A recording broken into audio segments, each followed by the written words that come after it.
is The Monty Show, the truth in sports talk streaming. When you want unbiased opinions about your favorite team without the spin, all you have to do is find The Monty Show, streaming live and available 24 hours a day, 7 days a week on YouTube. And now, here's Monty. Hey, good Wednesday? Already it's Wednesday on The Monty Show, presented by our good friends at The Advocates, theadvocates.com. The best injury attorneys in the business every single day. TheAdvocates.com, where you never pay a penny to talk to one of the best injury attorneys in the business. If you're riding your bicycle, your motorcycle, it's not your fault you got into that accident. You didn't deserve that accident. You do deserve an advocate.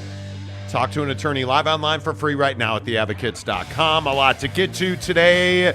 Hope you are well where you're at. Please start the show by hitting the like button. There's that little heart button. It's in the comments section now. Click the heart button. Give us a hundo peas. Do it. Let's hook that up. And as many of you know, we are rapidly approaching 50,000 subscribers on this show. Mm-hmm. And again, we've picked up 14,000 subs in the last 28 days. We're at 38,353, just 12,000 to go. That would be wild. We have 3 months, I guess, to get there now. So let's hook it up. Hit subscribe, give us a like, and let's talk college football. Because this story from Ross Dellinger at Yahoo Sports talking about this realignment situation and whether or not the Pac-12 and the Mountain West can form a conference or two to keep the Pac-12 brand alive. And what Ross Dellinger is saying he is being told and what's being floated out there is that there would be eventually 16 teams in two separate 8-school conferences. The Pac-12 would be essentially your higher level. The Mountain West would be your second tier. And everybody I know, listen. Don't freak out. Hands above the table here. There would be relegation. I know there's that word. Everybody wants it. Everybody needs it. Relegation. I want it. American sports needs to be European soccer. Well, in some instances. In this case, I think it makes a lot of sense. We had a long discussion on the show yesterday about how many super conferences are there going to be. I don't think there's any doubt that college football is well primed to be a petri dish, a testing lab for relegation in American sports. And maybe the Pac-12 and the Mountain West is where that starts. Under the theory being floated, you would have two 8-team conferences, and the Mountain West would serve as the lower tier. The Pac-12 would serve as the higher tier.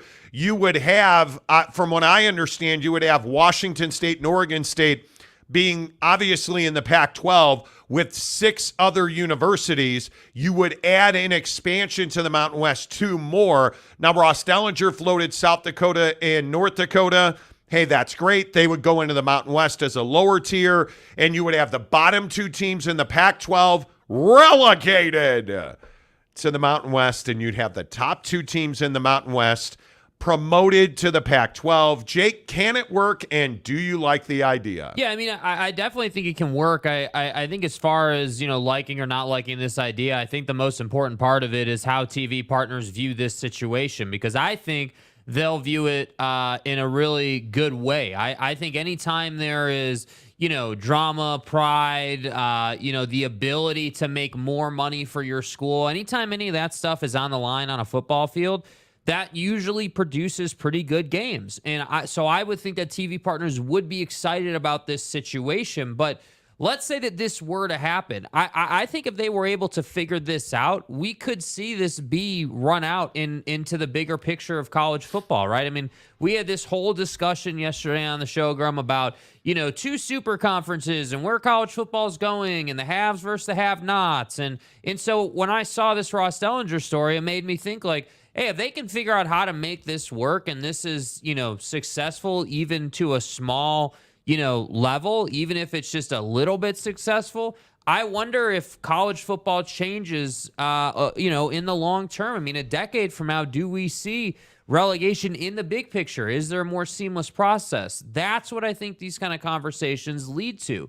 For the Pac-12, I think, it's a good idea. I think that it's probably one of your only paths to keeping the brand alive, but I still think we can't forget this point. Even if they keep the Pac-12 alive, that doesn't mean that the College Football Committee is going to continue to give the Pac-12 an auto bid. That still remains to be seen. So let's say they do come up with the relegation model. Let's say everything's set up on their end, but you don't get the auto bid to the College Football Playoff out of your conference. What then? Because that's the type of thing, that's the type of dysfunction that we see in college football all the time. We see it all the time. So I think this is a bigger conversation than just the Pac-12 and the Mountain West coming up with a new model in college football. Yeah, I think this is the only way to save the Pac-12 as a conference. I think it's the only way. I don't think there is another solution. I think the only way that the Pac-12 survives is if there is a merger with the Mountain West. What other avenue is there? Because you're not going to be able to keep your AQ, your automatic qualifier, into the college football playoff unless you come up with something radical and different. And I know that we have talked about this for what feels like months and years now. What would it take to keep the Pac-12 alive? And I think the bigger question is, can the Pac-12 remain a P5 conference? I don't see any reason it cannot. I think this is absolutely the radical, different, creative. You throw out whatever adjective you want to throw out. This is the thought process. This is the way that you get people's attention. You have to be innovative. And for everything that Kurt Schultz, the president at Washington State, has not been, this is quite innovative. This is quite creative. And I think this is how you force the big boys, the power players, the decision makers in college football. This is how you force the college football playoff committees to pay attention to you. And the other thing that this does that I think is so incredibly important, it gives the G5s a significant voice and a significant place in the college football process. Because you look at what the Mountain West represents, there's a lot of representation in the Mountain West in the college football playoff committees. And I think that's huge. That's what the G5s want. They want representation. They want a voice. They want to be heard. They don't want this to go to 2 40-team super conferences and everybody else is just shit out of luck. That's not what the G5s want. Yeah. And I think this is an avenue to make that happen. The other thing I think is so relevant in this discussion, this clearly can be a model for the rest of college football. If you want, and if you're one of those folks that believes these super conferences are vital and important and the way of the future, if you truly are in that place, relegation and promotion could absolutely be part of that solution. Hey, we're going to have 2 super conferences that are, 30 teams each, 40 teams each, but everybody below that can win promotion into the super conferences by winning their conference, or there's a model there forward. And it's all now, in my opinion, predicated on whether or not this actually comes to fruition. Because I don't think that this is close. I don't think that this is something that is imminent. I think this is part of the equation. I think this is part of the process. We have told you now for 6 weeks that the Pac-12 and the Mountain West, and call it what you will, the Pac-2, Oregon State and Washington State, have had deep, long, meaningful conversations with the Mountain West. We are told those conversations are ongoing, and we are told that they are ready to make a move with the Mountain West once litigation and once all of the T's are crossed and the I's are dotted, because there's millions and millions and millions of dollars on the line in the Pac-2. That's the biggest fight here, is can Oregon State and Washington State remain in control of the cash assets and the physical assets that are left behind as remnants of the old Pac-12. If that happens, I think this relegation model that Ross Dellinger at Yahoo Sports is saying he's hearing about has a real chance to become reality.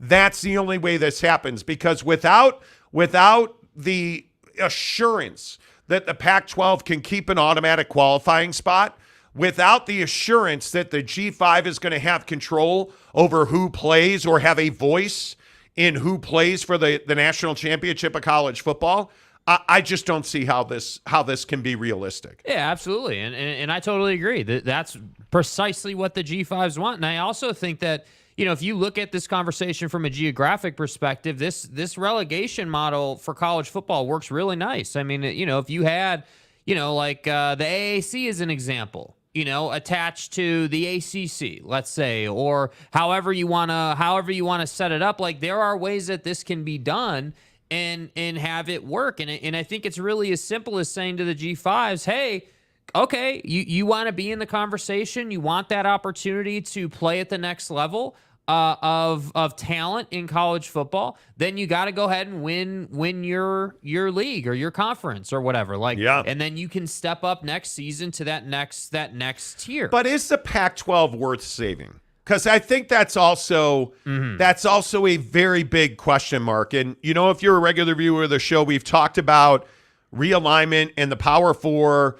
Yesterday we did a lot on the instability of the ACC. I think a lot of people thought Cal and Stanford were going to bring calm to the waters in the ACC, and I'm telling you they have not. I think that Florida State, North Carolina, Clemson, and Miami are all going to be looking for greener pastures. I don't know that the Pac-12, even in the next decade, can regain the spot that it had a year ago. But I think this is the only viable path forward. Yeah. And I'm being careful with my words, and I'm trying to be considerate with my words, because I think this question of is the Pac-12 worth saving, I think there's a lot of people asking that question. Oregon State, I think, has universal respect across college athletics. I don't think I can say the same for Washington State. But what Kurt Schultz is proving to you here, because our sources have told us that Kurt Schultz is absolutely the one pushing the lawsuit, is absolutely the one pushing for innovation, and out in the sphere that he currently resides in, asking for ideas. He is a really good businessman. He is a really good academic administrator. Kurt Schultz's failing has been, especially at Washington State, that he has never been able to administrate Washington State athletics at a high level. And he's not doing that today. Make no mistake about that. They are in significant financial peril in athletics at Washington State. But the one thing that Kurt Schultz is showing us is he's an operator here. And you combine Kurt Schultz, you combine a guy like Scott Barnes, the athletic director at Oregon State, they're not just going to roll over and die. And I think that's what this reporting from Yahoo is telling us, is that the Pac-2 are working very hard to come up with ways, ideas, paths forward to keep the Pac-12 brand and the access to the college football playoff viable. And for that, man, I got to tell you, I give him a lot of credit. It would have been far easier to roll over and die. Absolutely. Than to fight the way that Oregon State and Washington State have fought. And I do think the word, I don't like to use like no, it's a war. This is a fight. Yeah. That's what this is. This is a brawl for the money and the assets, for the brand, for the future of the Pac-12. There is a scrum going on in the Pac-12 for the money and the assets. And right now, I mean, you have to say the Pac-2 is winning over the Pac-10. The 10 exiting members, I don't see that they have a clear path forward to success or victory here. I don't. I think they're going to leave a lot of assets and cash behind because I think the Pac-12 is going to make it. Yeah, and I think that, in the situation when all these schools had, gone on to greener pastures, I think they weren't really in a position to try to, bring that money with them or keep their claim to those assets or try to kind of have it both ways or hey, we're going to the Big 12 or the Big 10, but we also want to lay claim to what we were leaving. And I think that's what's difficult is you have a situation where, Oregon State and Washington State, we're basically left for dead and basically put in a position where they didn't have control over getting into a new conference. And at the same time, there wasn't a clear path forward for them, to survive. And so independence was brought up, of course, and what are they going to do? And obviously the Mountain West has always been that backup plan, but it just kind of feels like we've now graduated from, hey, we're just going to merge with the Mountain West to, hey, we're going to come up with a new system. We're going to come up with something that sort of catches people's attention and kind of, puts some waves into the water a little bit here so people know that we're still here. We're still trying to do things. Yeah. And it is admirable. And I do think that, again, I do think relegation in college athletics can work. I think it's easiest in football because I think once you start getting into, let's say basketball or baseball or like these sports where it's a more even playing field, I think that makes it a little bit more difficult. So I don't think that relegation necessarily has to be instituted in those sports, but in football, the gap is so large between, the top, 40 point. teams versus the pot of like 100 other teams. Well, I think you just look at the AP top 25 this week. Yeah. And I think you see a very clear, point of delineation. You look, I think once you get past USC at number 5, I don't think anybody believes that Ohio State is the same Ohio State. I think you have a game this week with Notre Dame at Notre Dame where Ohio State's only favored by 3 on a 55-point number. Like that's significantly different than what I think we would have seen in years past. And you start looking at Penn State, you start looking at Washington, Notre Dame, Oregon's 10th. I mean, is there anybody who believes that Georgia, Michigan, Texas, I think, is Florida State for real? Like, I think they are. USC is, I think, for real. Below that, I don't know that there's a national championship contender there. I might be able to make a case for LSU, but I don't think you're looking at Ole Miss as a national championship contender. I don't think you're looking at Oklahoma, North Carolina, Miami, Prime at 19, Iowa at 24. Yeah. I don't think you're looking at a group of teams here, even these 25 outside of SC, Florida State, Texas, Michigan, and Georgia, who are legitimate national championship contenders. And it's the argument that the G5 makes year in and year out that we can talk about access for Cincinnati, but then Cincinnati gets there, and what happens? They get fucking boat raced. Yes. Excuse my French. They're not even in the contest. On to Cincinnati. That's the hard part. The BCS buster that was Utah, that's so rare anymore. And go back to the Bowl Alliance. It was so rare then. It's even more rare now.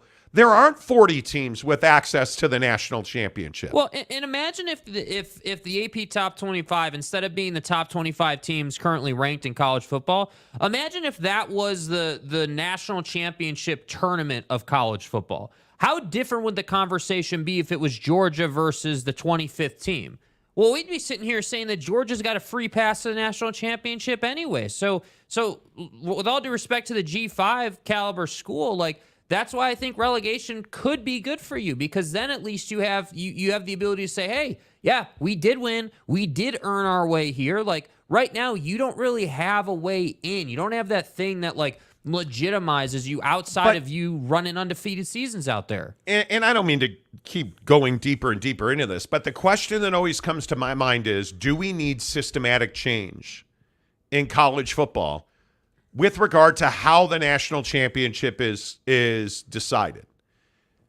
The NCAA tournament is a far better model than the college football playoff, but it's not realistic to have a month-long football tournament.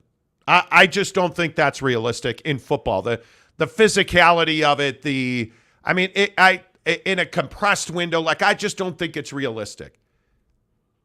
But the unspoken truth, and I think the thing that a lot of people don't want to talk about is, do we really want Waxahachie State Ambulance Repair College having access to the national championship of college football? No. Because we don't watch when that happens. Yeah. Let's be very clear. The NFL, did you guys, and we'll talk about this a little bit later in the show, did you see the number Amazon polled? 16.6 million people watch week 1 of the NFL in a meaningless football game. Do you understand the numbers that, like, Deion Sanders broke records this weekend at 9 million. The NFL falls out of bed and gets 16.6 million on Amazon Prime. Like, we're not talking about wanting small schools. We're not talking about whether it like SMU is probably a really good example of this. Congratulations, SMU. You bought your way into the ACC. That does not mean that you're going to make a ton of money and all of a sudden people are going to watch your games or vote for you in the national championship or to put you into the college football playoff. That's not what that means, because I look at Texas, I look at brands like Michigan, Ohio State, Notre Dame. You know, you go to your conference, go to your Big Tens next year. With all due respect to SMU, Oregon, SC, like every brand in the Big Ten is going to have far more pull than SMU is going to have. We want blue bloods. We like big matchups. That's who we are as football fans, especially in college football. Nobody cares about lower end matchups. And I think that's the unspoken truth. Does relegation change that? Absolutely not. We maybe are what is needed in systematic change, because as sports fans, we don't want small school versus small school. We watch Deion Sanders at 2:30 in the morning at 9.3 million viewers this past, because it's Coach Prime and Deion Sanders. Yeah. Did anybody watch Colorado last year? Nobody watched Colorado last year, and they weren't on TV last year. Did Colorado even exist last year? No, not really. And it almost doesn't matter. And I know that, listen, the NBA's different, baseball's different, totally get it. We're talking about college football. Yeah.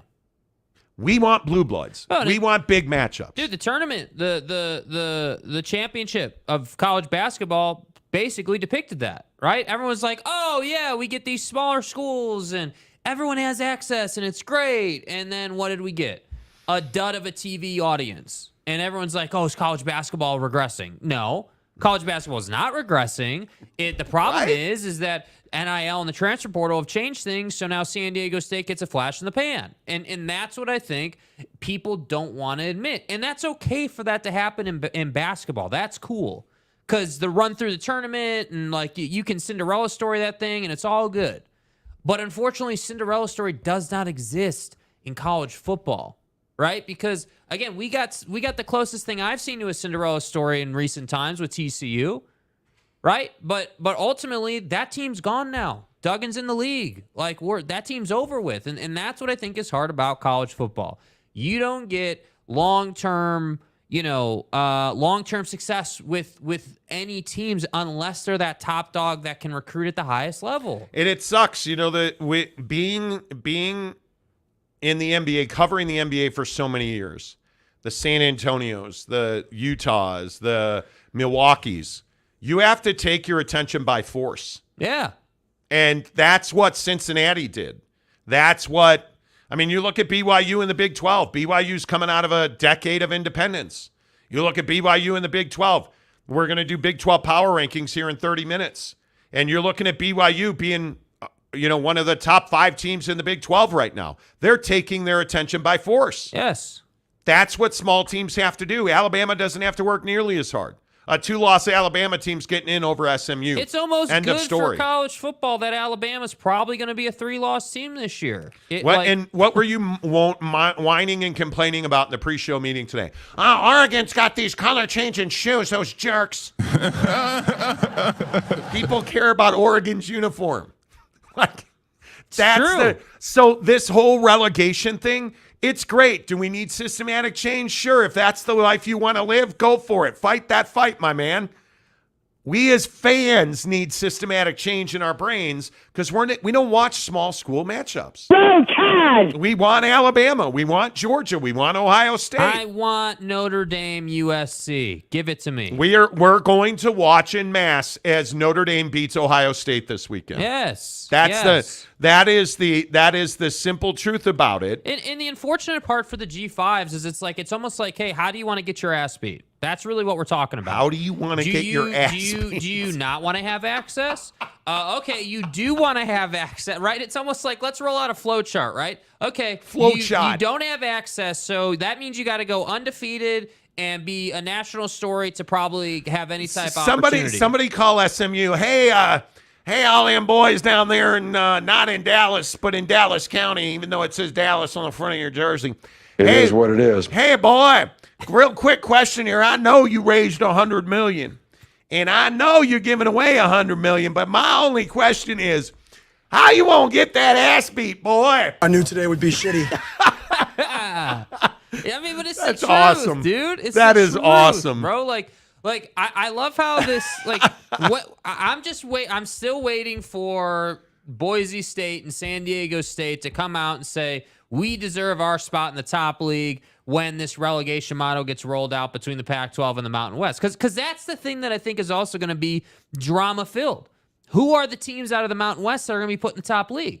Yeah. Well, certainly San Diego State, certainly Boise State. I would think Wyoming. I would think Fresno State. Fresno State, right? Like, Because remember, it's only 8, and if we're it's really only 6. and in the right, because you're going to have Washington State and Oregon State, right, in the Pac-12. So in this model that Ross Dellinger at Yahoo Sports is reporting about, that the Pac-12 and the Mountain West are talking about creating a 2-tier system with 2 different conferences. One of the top tier is the Pac-12. The bottom tier is the Mountain West.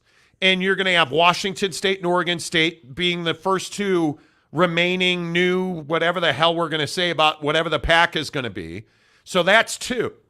And if you have 16 teams, you'll have 2 8-school conferences. So that's 2 in the Pac-12. I would think I'm with you. San Diego State 3. Boise State in that blue turf. 4. I would think Fresno State 5. It's got to be Wyoming, dude. Come on. I don't know. I don't know. Like who are the other members? Because I think it is really interesting that you have so many. I don't know. Is worthy or I mean, what do you say to somebody like UNLV? Are you going to tell me relevant enough? Are you going to tell me UNLV doesn't? But what do you say to Utah State? Again, Utah not State? relevant enough. Air Force? No. I mean, if we just go up and down the list of Pac-12 members. The only reason I say Wyoming is not because I'm a Wyoming fan. The only reason I say that is because they played that epic game against Tech and won. They get matchups versus Texas. I don't know, man. I don't know. I'm going to crown their ass. Well, maybe I'm not. Crown Wyoming. I'm not. I mean, like, I can't buy into Hawaii. No. I'm not there. But are you telling me that UNLV doesn't belong? Are you telling me San Jose State, you wouldn't put San Jose State in the Pac-12 just for the market on its own?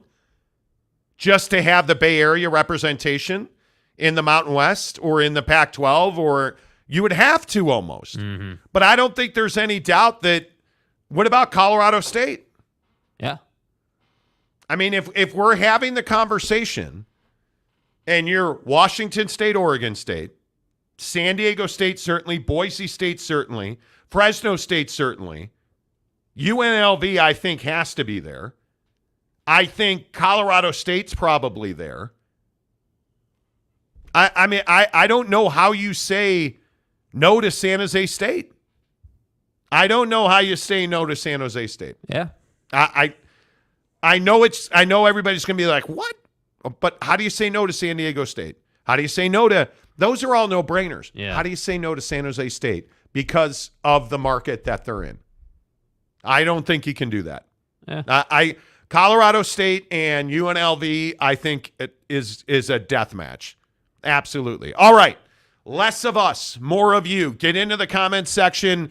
Are you in favor? Here are some of the things we'd like to hear from you guys on today. Are you in favor of relegation in college athletics? I'm not in favor of it in the NBA. I'm not in favor of it in Major League Baseball. I don't think professional sports in this country has a realistic revenue model for relegation. College football, I think, is one of the only sports in our country that relegation can work in. Yeah. Are you in favor of it? Do you care if the Pac-12 survives? Because I think I'm at my breaking point on will the Pac-12 survive. It's going to survive in some way, shape, or form. It's just a matter of who's going to pay for it. Yeah. I think that, yeah, sure, the name, image, and likeness of the Pac-12 will survive. It's never going to be the same. It is never going to be the same. And I also think we got to ask the question of, hey, this proposed top tier conference, the top 8 school league that we're talking about in this relegation model, is that a power conference? I mean, Boise State, San Diego State, UNLV, Oregon State, what? Like, I'm not sure that gets it done as far as the committee is concerned. I mean, that's what I'm saying. Like, I still think you're at risk of not having access. And by the way, the big boys are inclined to deny you access. Why? Dude, if they don't have to deal with you, why would they? But why did we say that? Think about our conversation yesterday about the ACC and the Big 12. TV is going to make that decision. Yeah. And I think that ESPN, ABC, NBC, CBS, whoever you want to point to, HBO Max now is talking about getting into live sports. You look at the TV landscape. I believe there is a home for that. I believe that you're going to have to stream an awful lot of your content. And if we're talking Pac-12, I'll just go all the way back to the beginning and say the biggest mistake the Pac-12 made was not getting into bed with Google or Amazon, because Amazon Prime is absolutely the place the Pac-12 should have gone. 100%. Facts. We'll see how that plays out. Yeah. All right, before we get to your comments, let's remind you, Bucked Up is the official energy drink of the Monty Show. Yeah. Woo! I'm ready for a buckshot today. That was a heater the first 30 minutes. I am ready for a buckshot today. Relegation always turns it up. Yeah. Relegation always... Or turns it down for certain individuals. I hurt my finger golfing yesterday. Oh, not okay. All right. And I'm trying to open this buckshot, and I had to use my thumb and never mind. We're not going there. Anyway, let's hit a buckshot for you. Yes, back to the watermelon. Always love that. Have you guys found buckshots yet? Buckedup.com. Search for buckshot. It's 200 milligrams of caffeine. It's got a bunch of brain food in it. And it is absolutely one of the best products I've ever used. Playing in a golf tournament today, I will have a buckshot at the turn. Yep. There's just no question about it, because I play better golf after I hit a buckshot. So what it's going to do for you, are you feeling sluggish to start your day? Are you that guy that carb crashes at 1:30 in the afternoon? Yes. Hit a buckshot. Are you the guy that, hey, it's 4 o'clock and I'm really struggling to get this, this pivot table done? Yes. Or I've got a bunch of work. I'm on deadline. I got to write this paper. That's what buckshot's all about. Quality ingredients that make a quality product that does the job it says it's going to do. No jitters, no spikes and crashes, just long-lasting clean energy for your brain. Buckedup.com. Use the promo code Monty20 to get 20% off at checkout. Go get your buckshot. It works. It is beautiful. It is lovely. I will also remind you, Bucked Up also now introduced yesterday variety packs of their energy drinks. Buckedup.com. Do it. Get a variety pack. Mango Tango variety packs are out there. Mango Tango is amazing. Bucked Up Energy, never full of sugar. There's all those other energy drinks out there that are full of a bunch of crap. Not at buckedup.com, friends. They have 0 sugar in their energy drinks. Go hook it up. Buckedup.com. Use the promo code Monty20 to save 20% off at checkout. The Florida Man. What's up, the Florida Man? If you line up the SEC against the American, for example, one conference is going to be clearly better. Well, clearly. And I think that's the struggles. This is why I keep saying, okay, again, all jokes aside, how do you want to get your ass beat? Because if you do line it up, you're going to get beat into the ground, dude. Yeah. You want access. You want to line up against Georgia. Good luck. More power. Does it make you feel better that you got to play the game? And that's what I think is tough about college football. In basketball, it's a totally different thing. We can go out and we can recruit.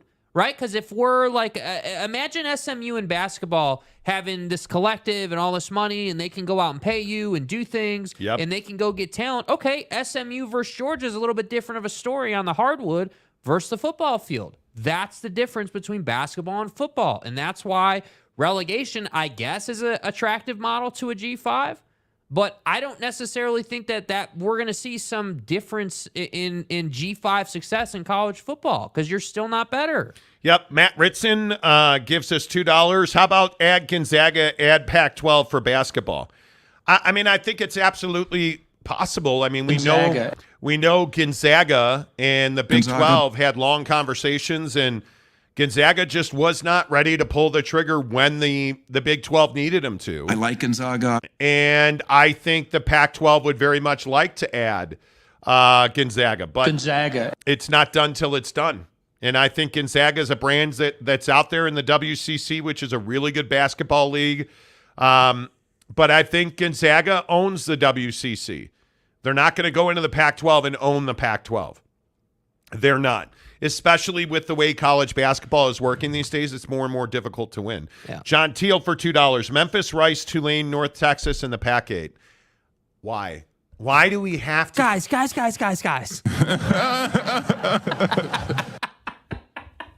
Focus.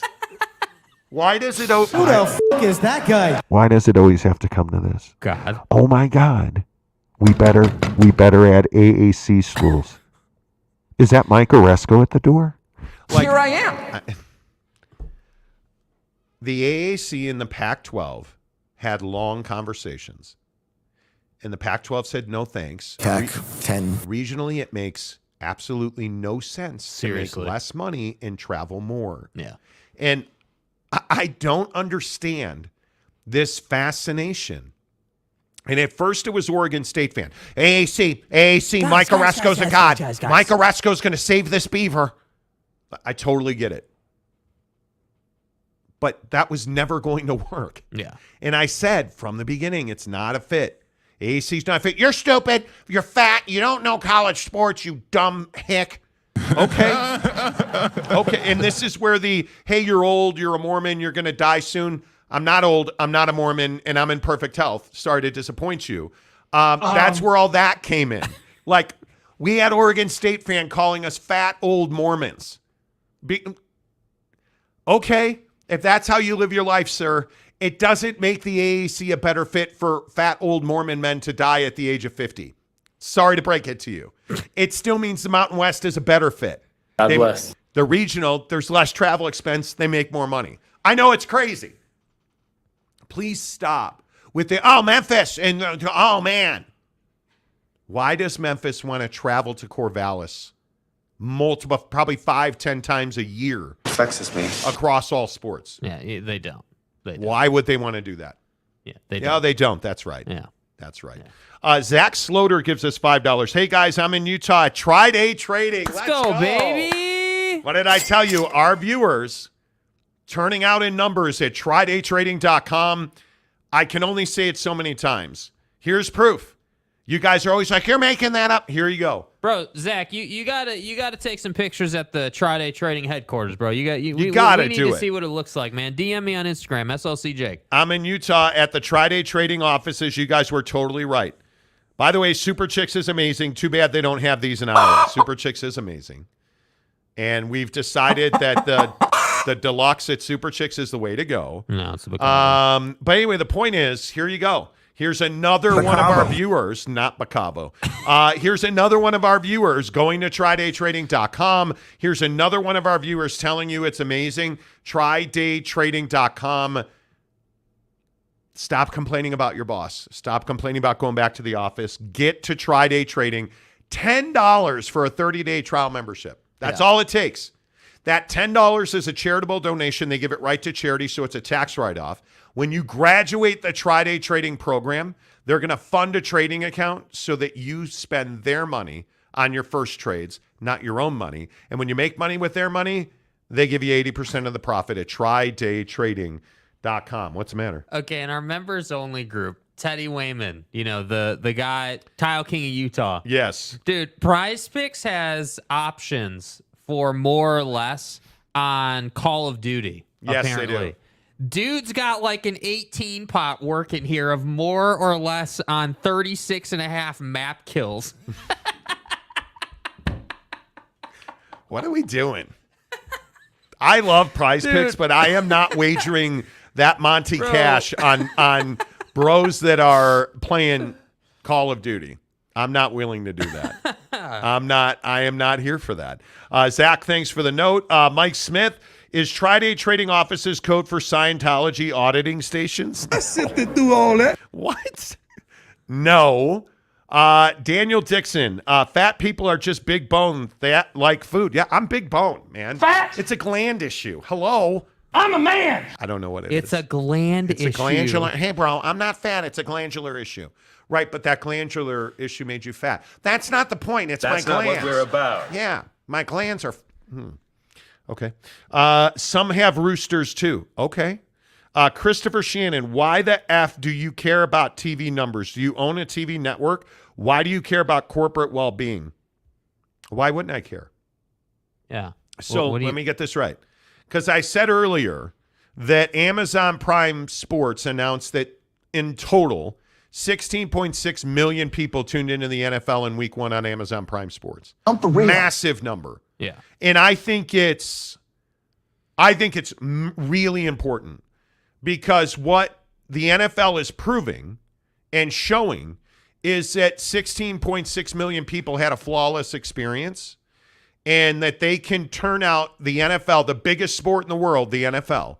They can broadcast that in digital, online, and stream without a problem. So the stigma of streaming that we keep hearing about, well, you can't put the NFL on stream only. It'll crash the servers. My fucking ass. Apparently it doesn't crash the servers. So when that NBA contract comes up, when that MLB contract comes up, and now a mass amount of professional sports is online only, when ESPN goes direct to consumer, which is going to happen, I think, in the next 12 months. Yeah. All of a sudden, you're going to get the SEC championship game on ESPN. Could that be on stream only? In the future, there's a pretty good chance it is. Because what's the reality? What's the thing that no one wants to talk about with stream?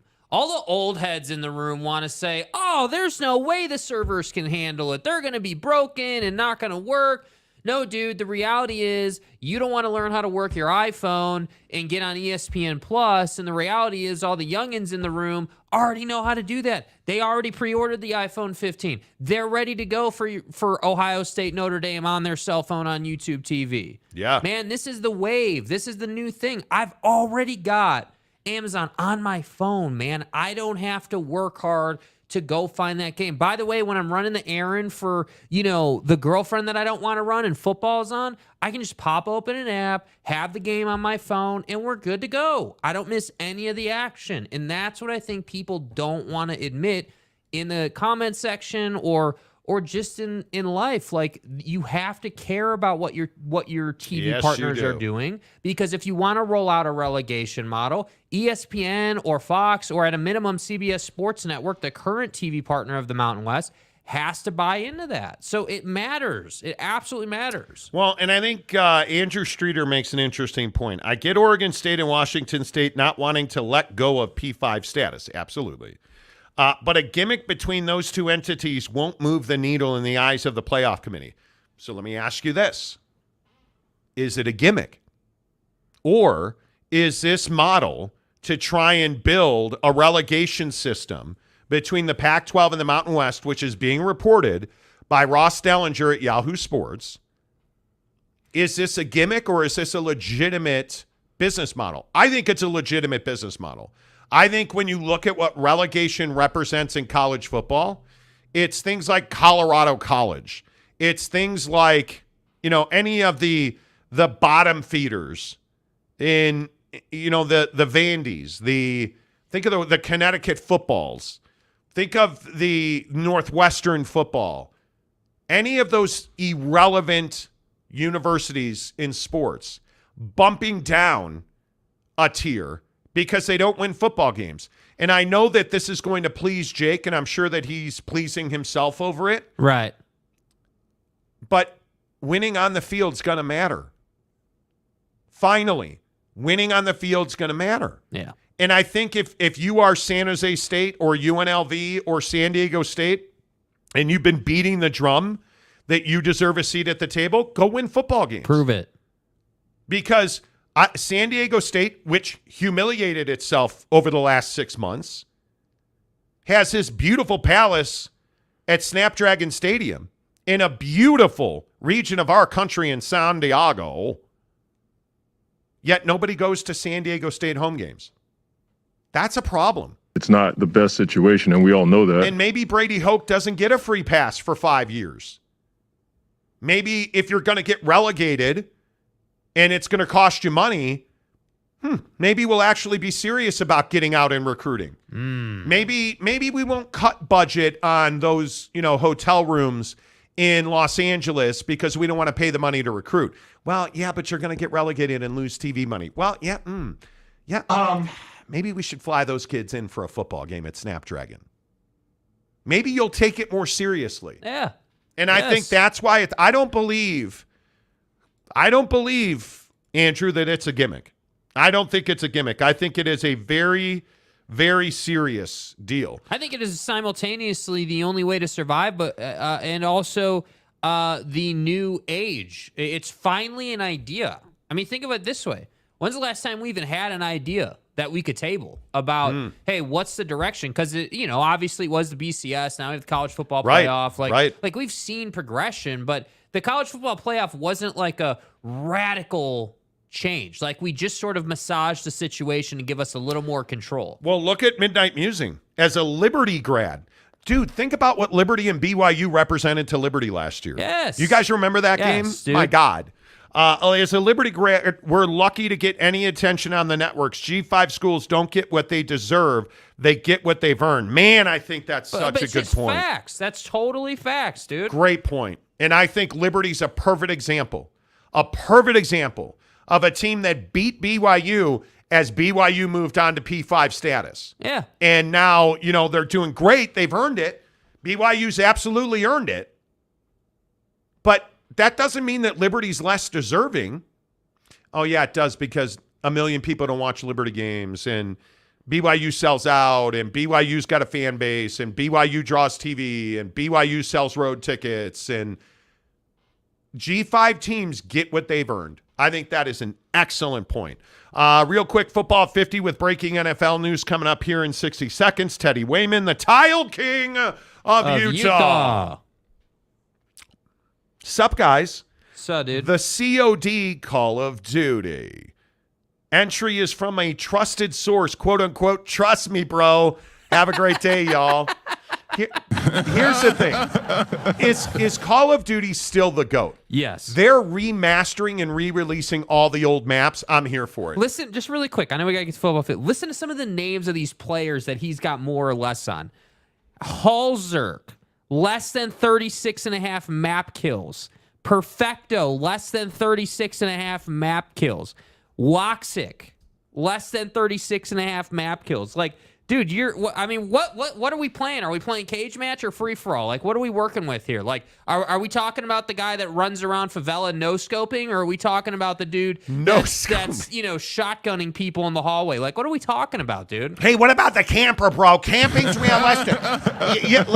Listen, asshole. Give me 6 claymores, I'll camp, and then you can complain about it every time you fall over a claymore and die. Yeah, nice tactical insertion, dude. Hey, dude, did you guys see my helicopter that was up there? I had a helo up because, I listen to my helicopter up there, bro. Like, I'm camping out in the corner over here with my claymores, and you're just dying. How many times in your Call of Duty life did you die trying to kill a camper and you just could not kill him? Chilling in the helicopter on crash with like 3-4 claymores in the middle of the map, dude. This jerk is camping, and now he's got a helo up there. And you're in your living room playing Call of Duty, and you hear the helicopter, and you're actually looking up at your ceiling. And it's like, dude, this is a code 10 abort. Yeah, that's a video game. It's not actually a... But you would go to kill the camper, and he'd like run to the other corner, and then you would either die on his claymore, or he'd get a headshot on you. You would just hear that. Fucked. You would hear that ting for the headshot that just dropped your ass. Out. Yeah, so frustrating. The kill cam rolls out, and he's in the other corner, and he shoots you, and then your body blows up the claymore. At least you took out the claymore while he got a headshot, dude. Andy wins the game, and you never killed him because he left the lobby as soon as the game was over. So the idea that the Tile King of Utah is out here making bread on Prize Picks through Call of Duty is just incredible to me. Football at 50, 10 to the hour, every hour on the Monty Show, presented by Prize Picks. In the link below on the show, you guys, Prize Picks, the official daily fantasy partner of the Monty Show. Click the link and get 100% deposit matching up to $100. That means you put in $100, they're going to give you 100 more. It means you put in $50, $25, $10, they're going to double your deposit up to $100. At Prize Picks, you can do it online, but I would tell you, click the link in the description. Use the promo code Monty to get 100% Prize Picks deposit matching, which is what Kareem Hunt just did. Breaking news in the NFL. Kareem Hunt signs a one-year deal worth $4.4 million with the Cleveland Browns. In the least shocking news of the day. Dude, that Knicks Chubb, knee injury with Knicks Chubb was... I hope his career's not over, dude. I really hope we see him again. Everybody was asking yesterday why we didn't show the picture. I'm not showing that picture. Why do we need to show it? You know what happened. He tore 3 ligaments and dislocated his knee. Like, do you really need to see it? Absolutely brutal. Yeah. Absolutely. The worst of the worst. But now Kareem Hunt. Does Kareem Hunt make a difference? I actually think he does. He knows their system. I think he's been there, the better part of the last 3 years? Yeah. According to Adam Schefter, Kareem Hunt visited with New Orleans and Indianapolis, only to go back to Cleveland. 1-year deal, $4 million. He's going to have to try and fill the void. It's going to be amazing to see what Cleveland does. Nick Chubb was dominating. There is no doubt about the fact that Nick Chubb was dominating, that before the knee injury, Nick Chubb was dominating. I don't think Kareem Hunt replaces that, but with the disappointment that Deshaun Watson's been over the last however many weeks and months now in Cleveland, I think that's the bigger story in Cleveland. Deshaun Watson's a huge disappointment for the Cleveland Browns. I don't know that you can come back or rebound from that kind of injury, and I don't certainly think you can do it with washcloth man as your quarterback. Yeah, and I think what's difficult is, Kareem Hunt is a good back. There's no doubt. He's not Nick Chubb, but I think that Kareem Hunt can bring a fresh energy to the room. He's more than happy to be physical as a runner, and I think that's what they need at a minimum. They could not go out and get a guy to replace Chubb who was more of a finesse back, more of a guy who wanted to make moves and you couldn't go out and get a Bijan Robinson type talent to replace Chubb in this offense. You needed a guy like Kareem Hunt who's happy to go in there, drop his helmet on someone, and get to the next play. And that's why I think they signed him, because he's a good fit, to replace what you had at least. But let's not write off Jerome Ford, though. Jerome Ford's going to be the starting linebacker in Cleveland, and I think we can't write him off. I think what we saw to Jerome, who basically put it in my Prize Picks keister the other night with that touchdown run, I think that Jerome Ford is a viable breakout star in the NFL for the Browns. Kareem Hunt was absolutely necessary. You could not allow Indianapolis or New Orleans to sign him. I also think it's a better location for Kareem Hunt. What running back wants to go to Indianapolis right now? Well, and it's funny you bring up Jerome Ford, because if you look at the size difference between Nick Chubb and Jerome Ford, the only difference is Nick Chubb's got 20 pounds on him as a back. They're both 5'10". They're both in their mid-20s. They're essentially the same guy. Nick Chubb's just a thicker dude. And that's why I think Jerome Ford can still be a good fit. But again, Kareem Hunt can come in and make an impact. He can come in and be a contributor. And that's why I think you brought him in. Yeah, I agree with that. Let's see. OG Gary says Jerome Ford's going to be their guy. He absolutely is going to be their guy. No doubt about it. Conference Commissioner Gumby says Monty looking thinner today. Pregame was amazing. Tanner Plummer, Jake playing this beat at 4 a.m. as he speeds through Zion National Park. You're not wrong. Really? You're not You're not wrong. Elaine Tran. Guys, jump on Kareem already in my fantasy. You should. You should. I think that's a really good pickup. He's going to see reps, man. Cyclone Steve, I didn't know there was a show this morning. Well, did you listen to the show from yesterday? Well, you know now. You know. Why is everybody talking about your car? Mike Smith, Jake riding dirty at night with neon lights under the car and bass playing this tune, trolling for chicks. Right. You know. Kareem can still get it, Spangler says. Spangler, I agree 100%. He's got value to the Browns. I like it a lot. And I might look like a complete dickwad at the end of the season. Deshaun Watson is not an NFL quarterback. It's cool you can throw 5 to 7 yard dinkers, but dude, you need to be able to drive the ball down the field without throwing it out of bounds, and Deshaun's not shown the ability to do that. But he just doesn't have the command he used to have, and that's what I'm so surprised about. Like, I understand if physically he wasn't the same guy, right? Like, if you said to me, hey, Deshaun's not as fast as he used to be, or maybe the arm's not as strong as it used to be, but mentally, he's still razor sharp, can give me the post-game press conference with 2 fists, talking about the safety. Like, I used to love that out of Deshaun before he turned into the washcloth man. Yeah. And now we don't get that anymore, and that's what I'm very surprised about. Tanner also ripping Jake. Jake looks like he could be a camper. Oh, no, let's not get this wrong. If there's a camper on this set, it's me. I am absolutely go get the helo and the nuke by laying down at the top of the stairs and just blowing dudes' heads off. And it's so great listening to guys get pissed on the mic after you do it, too. Goddamn camper! Yeah, you're right. I'm camping. What are you going to do about it? He's a sniper. Jake is absolutely a sniper. Jake is the guy that runs around like, oh, no scope, ding, ding. And you're like, whatever.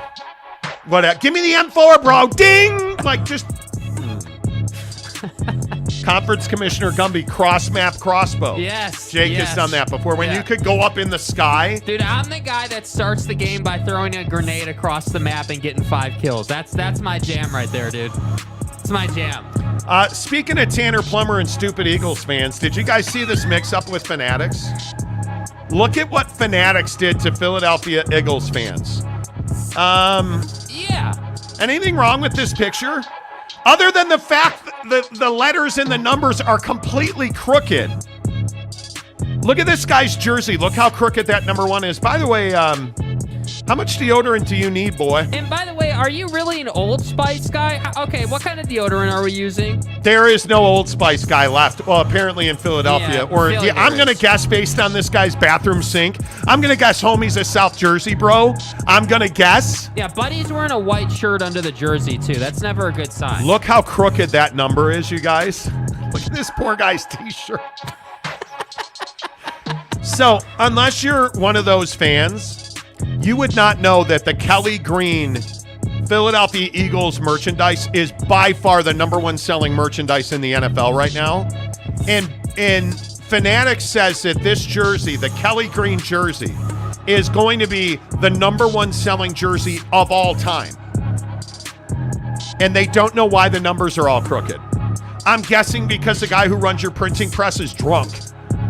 So what they've done is they have stopped selling this merchandise, and they are rerunning all of it. They have taken full returns, and they are going to issue credit, and they are going to replace all the merchandise that was printed crooked. But look how this is not even close. No, it's not even close, dude. And by the way, the spacing between the eagle, I guess that's an eagle. It more looks like a seagull. But the spacing between the number and the bird is also so bad, off, dude. It's so bad. Like, how close can we get here? But I want to take a second and look at Buddy's vanity here real quick. I just want to give him credit. He's using Sensodyne toothpaste, but did we really need 2 sticks of deodorant on his vanity? I mean, how smelly is Philly fan right now? I am not quite sure as to what Buddy's doing on his bath. Like, what is your is your bathroom sink this bad? My bathroom sink is actually pristine. I am somebody that keeps a very tidy bathroom sink. Not that you guys care about this, but apparently South Jersey bro does not keep a tidy bathroom sink. Right. And if you look at this up close. First of all, manual toothbrush guy, come on, be better. Get an electric toothbrush. Look at the CeraVe. At least he is moisturizing. Yeah. right? At least he's moisturizing. He's clearly a contact guy. He's got the saline solution, but he's also got chapstick. Like, I really have an appreciation for just how much this bro cares about his skin and lips. Now, what he does in his free time is up to him. But the other thing that's gnarly, notice the shower in the background and the tub in the foreground. Do you not have a shower tub combination? What kind of Neanderthal are you, sir? Excuse me. Like, you can't, okay. I don't mean to judge people, but yeah, how about the Fanatics merchandise just going horribly sideways? Horribly sideways. Yeah, come on. Like, it is brutal.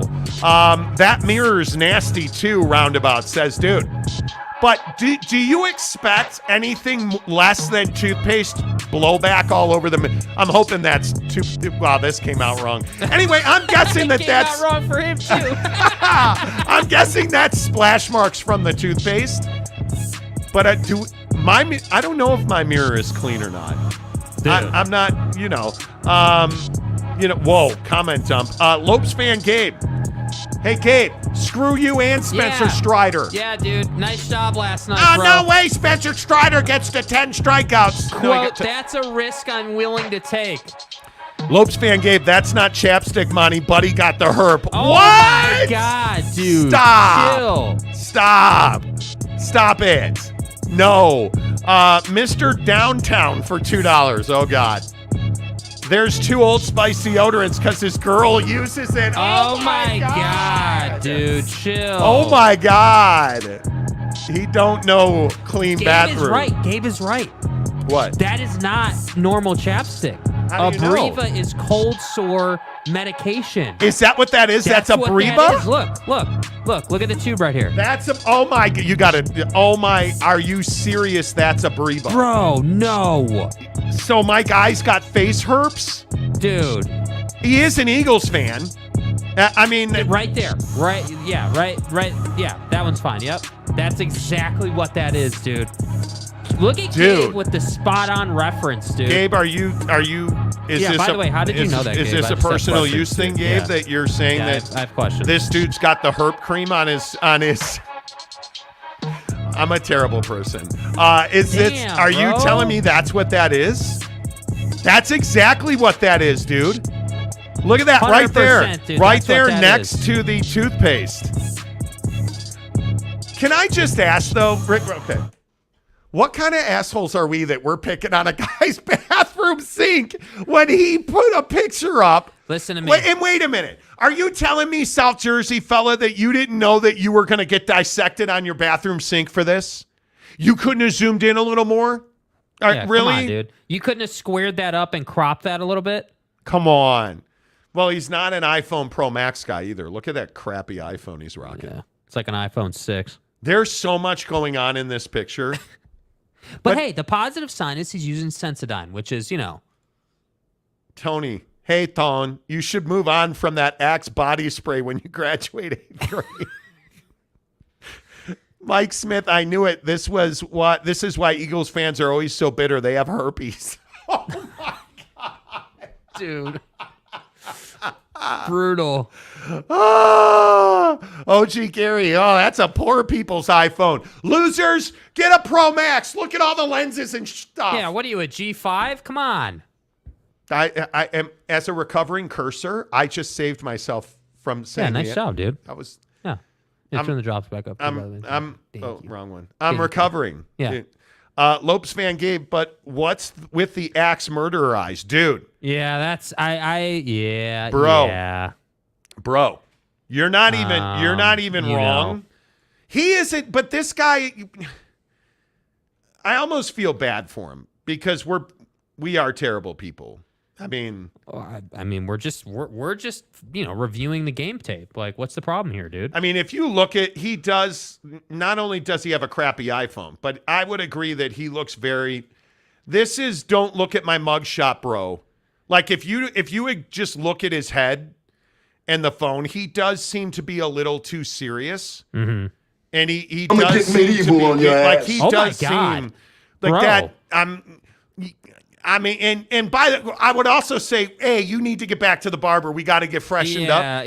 Yeah, but he has gray in his beard. How old are you that you're still rocking a Philadelphia Eagles jersey? And is that a Philadelphia Eagles phone case as well? I mean, I'm sure it is. It looks like it. Yeah, you only have 2 lenses on your iPhone, dude. Come on. That's how I know it's like an iPhone 10 or 9 or 8 or whatever it is. I would just like to point out that, yes, I'm a terrible person for all this criticism. And I will also just curiously mention, hey, how about you get some quartz countertops in that bathroom? Yeah. Call Wayman Brothers Construction. Yeah. You know, like let's call Wayman Brothers Construction. Let's do that. Yeah. And stuff. All right, the Monty Show, hour number 2. Okay, so let's review. So we talked about pictures of Nick Chubb's former knee. We talked about 2 sticks of deodorant and serial killer eyes. And we talked about Teddy Wayman making money on Call of Duty kills. We've had a good first hour. I mean, the Monty Show as always is Call of Duty kill. Camper or sniper? Go. Who has less morals? Philadelphia Eagle fan with herb cream on his counter or campers? Go. Yeah. Oh, my God. It is. One of the cool things, not to get way derailed. Yeah. So I just missed a phone call, right? Right. And it's telling me that I'm getting, this person is leaving a voicemail, and I can tap to view it. Very cool. The new, if you haven't downloaded iOS 17, highly recommend. We were testing some of the new features yesterday. If you try to FaceTime someone and they don't answer, you can leave them a video voicemail because it's FaceTime. And I love this too. When someone calls you and you can't answer it, I love to be able to see what they're saying on the voicemail. Because it used to be, and all you iPhoners know this, in the voicemail tab under the phone app, it would transcribe the voicemail so you could read it. But now, when someone calls you, it pops up on your phone. Hey, just like it normally does. Hey, someone's trying to call you. But what it does instead, once it sends them the voicemail, it tells you, hey, they're leaving you a voicemail. Here's what they're saying in real time, which I think is just brilliant. I think that's the kind of innovation that I love to see on iPhones. Love it. And I think we told you this. As a camper on Call of Duty, I have to have the best technology. Right. So I am getting the Apple Watch Ultra with Series 9 with the big chip in it. You got to get stroked. Delivered on Friday. And then October 9th, my brand new roided out iPhone is going to arrive at Casa de Monte. I'm kind of a big deal. Yeah, mine says it's coming the 16th. So yeah, because they people like at you Apple more don't than like me, you. dude. The Monty Show is presented by The Advocates, theadvocates.com, the best injury attorneys in the business. Hey, things are going to happen in your life, you guys, and I talk about this all the time, being prepared. You know it's a matter of if, or not if, but when you get into an accident. Things in life happen. You're probably going to get into a fender bender. Heavens to Betsy, you're injured. Heavens to Betsy, your phone is totaled. Your car is totaled with your phone in it. Make sure that you are ready. If you get into an accident, you got to get to The Advocates. You got to get to theadvocates.com. Chat with an attorney live online for free. They're never going to make you reach in your pocket to pay them. You never pay the advocates out of your pocket. In fact, you don't pay the advocates unless and until they win your case. What does that mean to you, practically speaking? That means that they win a settlement. When they get paid, you get paid, period. So you never have to pay out of pocket. No retainers, no consultation fees. You never pay a penny to talk to an injury expert at The Advocates, theadvocates.com. Make sure you tell them you heard about it on The Monty Show. Boy, what an hour number 1 of the show. And if you're just tuning in, OG Gary's better than all of us because his iPhone is coming this Friday. Let's go, dude. Let's go. Rainey Branson says campers are the worst, yeah, but Monty. Dude, if you're chilling on backlot camping in that house, you know the house I'm talking about. If you're chilling in that house with double claymores set up on the stairs, you're that guy. Or if you're in Rust. Oh, dude. And you're up on the platform and you're just popping dudes with Call of Duty is legit one of the best video games in the history of man. Yeah. You've played it. We've played it. Everybody's played it. That, and you were absolutely John Bon Jovi in Rock Band. Yes. Those two, they're undefeated. For real. They're undefeated. Yes. Don't deny you've played it. And here's the thing. If you've played Call of Duty, you've been a camper. Yes. Don't tell me you haven't, because you have. Because here's the bad news for all you snipers out there. You're camping. Just saying. No, Jake. Don't tell them that. No. You'll erode their self-confidence. The game where you jump out of the airplane. Fortnite. If you've played Fortnite, you've been a camper. You're a bush camper, and we all know it, Don't tell me you're not. Don't deny it. Don't tell me you're not, because you are. There is no doubt about that. Conference Commissioner Gumby, will the new iPhone help you get nukes on Call of Duty? From what I understand, it does. It does. Reset. James L., I've been reading voicemails on Android since like 2014. It's not that you've been reading voicemails on Android. You can read them as the person is leaving it. Yeah. And it tells you Jimmy's leaving you a voicemail. Tap to view. And as they're speaking, it's transcribing it right on you your what they're phone saying. screen. It's amazing. Yeah. Let's see. Provo Cougar fan, you just alerted those porch pirates. Hey, man. Porch pirates?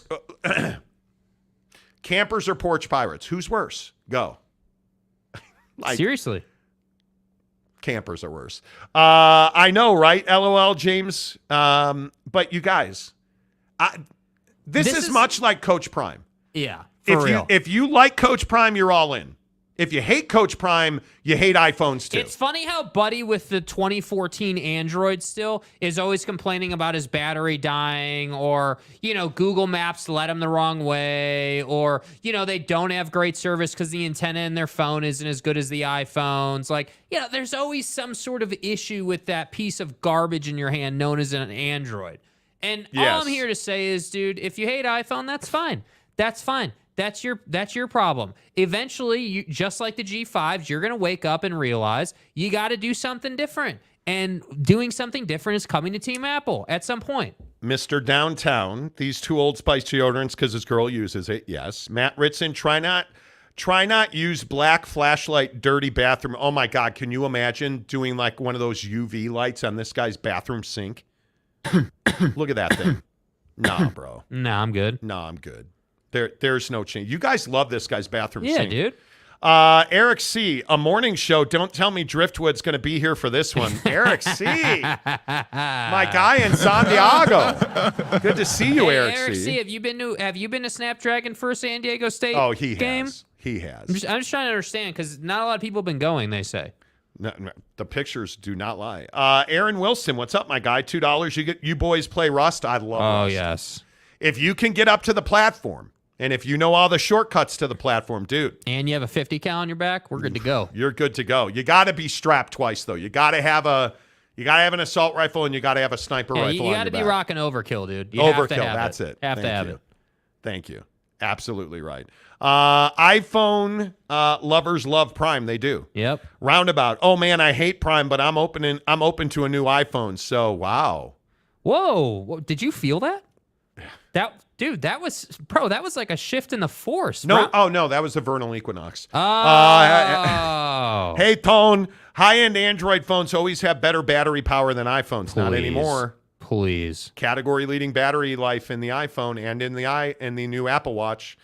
J.K. Marshall, nobody with an Android is complaining here. Come on, Jake. Yeah, okay.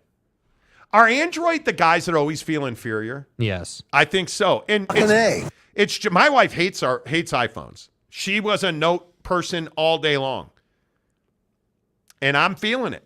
I wish she was feeling it. Mike Smith, never had any of those problems with my Android. Uh-huh, right. Finally, Apple went to USB-C. Look at all the haters. Valid comp between campers and snipers. Absolutely, yeah, dude. Rainey. I mean, if you're sniping, and I'm definitely a sniper, are you not camping? I'm just saying. AAR, what the heck? More golf? Hey, clients call, dude. Hey, dude. We are hired guns on the golf course. I legitimately hurt my finger golfing yesterday. Yeah. Warming up, I hit a rope with a 4-wood. Now, today, and correct me if I'm wrong, but today's the first time we're actually going to get to play as a team on the golf course. Me and you? Yeah. Yeah. And you're still a better golfer than I am, so we'll see if I can catch you. iPhone also had voicemail transcripts in 2014. This is different because it's in real time on the home screen. Yes, it is. Giggity, what's up, my guy Giggity?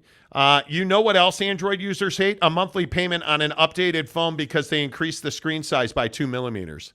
Right. No, I'm not doing it.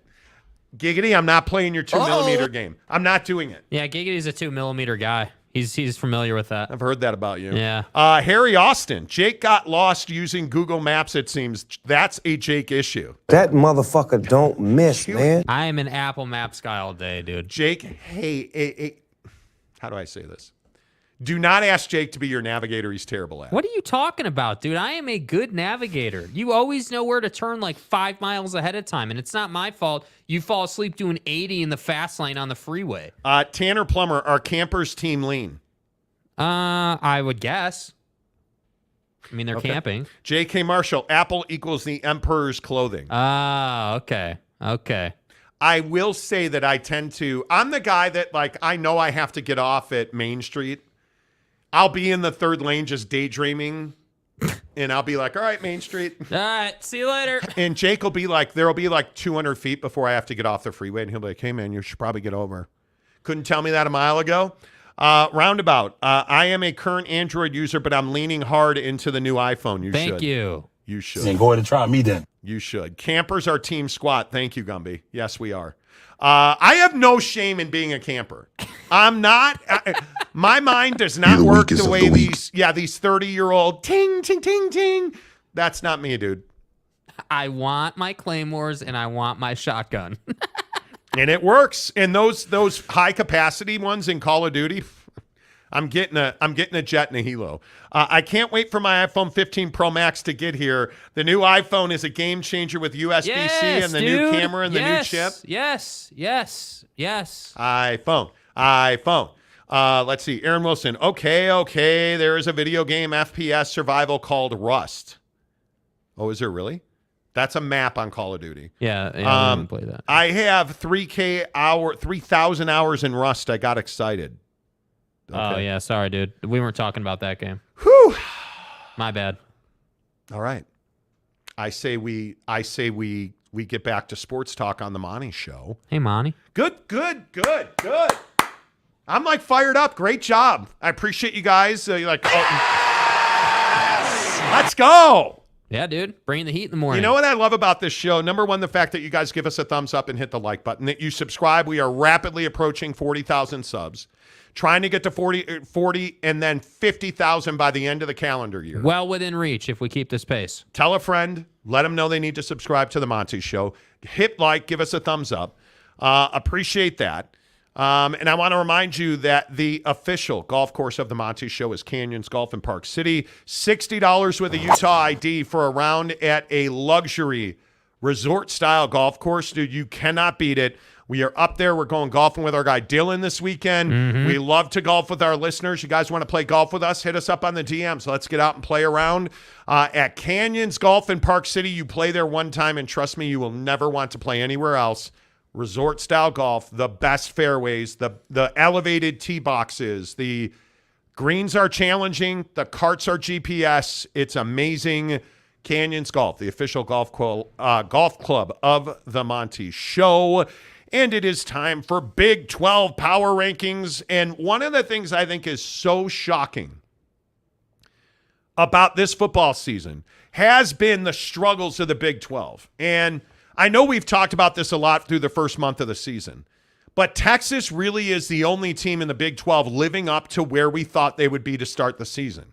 Perhaps the biggest shocker in the Big 12 is that BYU win in Arkansas. Had Max Tooley on the show yesterday. If you missed it on the show, go back on the channel. You'll see it in the live show from yesterday. Max was fantastic. And one of the things he talked about is the different culture on defense. And I think that's why I have BYU as the second best team in the Big 12 right now. And I think one of the biggest surprises in the Big 12 is, in fact, BYU football. And I don't think it's accidental. I think they've just outplayed, even when they had struggles early in the season on offense, that defense has been stellar, and they've outplayed their opponents defensively. Jake, has BYU football earned the number 2 spot in the power rankings? Yeah, I mean, I think certainly in the Big 12 they have. I mean, you pull up the power, or you pull up the standings on ESPN, and you look at where some of these teams are at. I mean, obviously, BYU isn't the only 3-0 team in the Big 12. But what I do think is really fascinating is when you compare, like Texas is 3-0 versus BYU's 3-0. Like, obviously, Texas is a much better team than BYU. And I think that, Texas is the best team in the Big 12. But if we put them aside and understand that they're kind of in a different cut in this league, and we start looking at like TCU versus BYU or BYU versus Kansas, or like,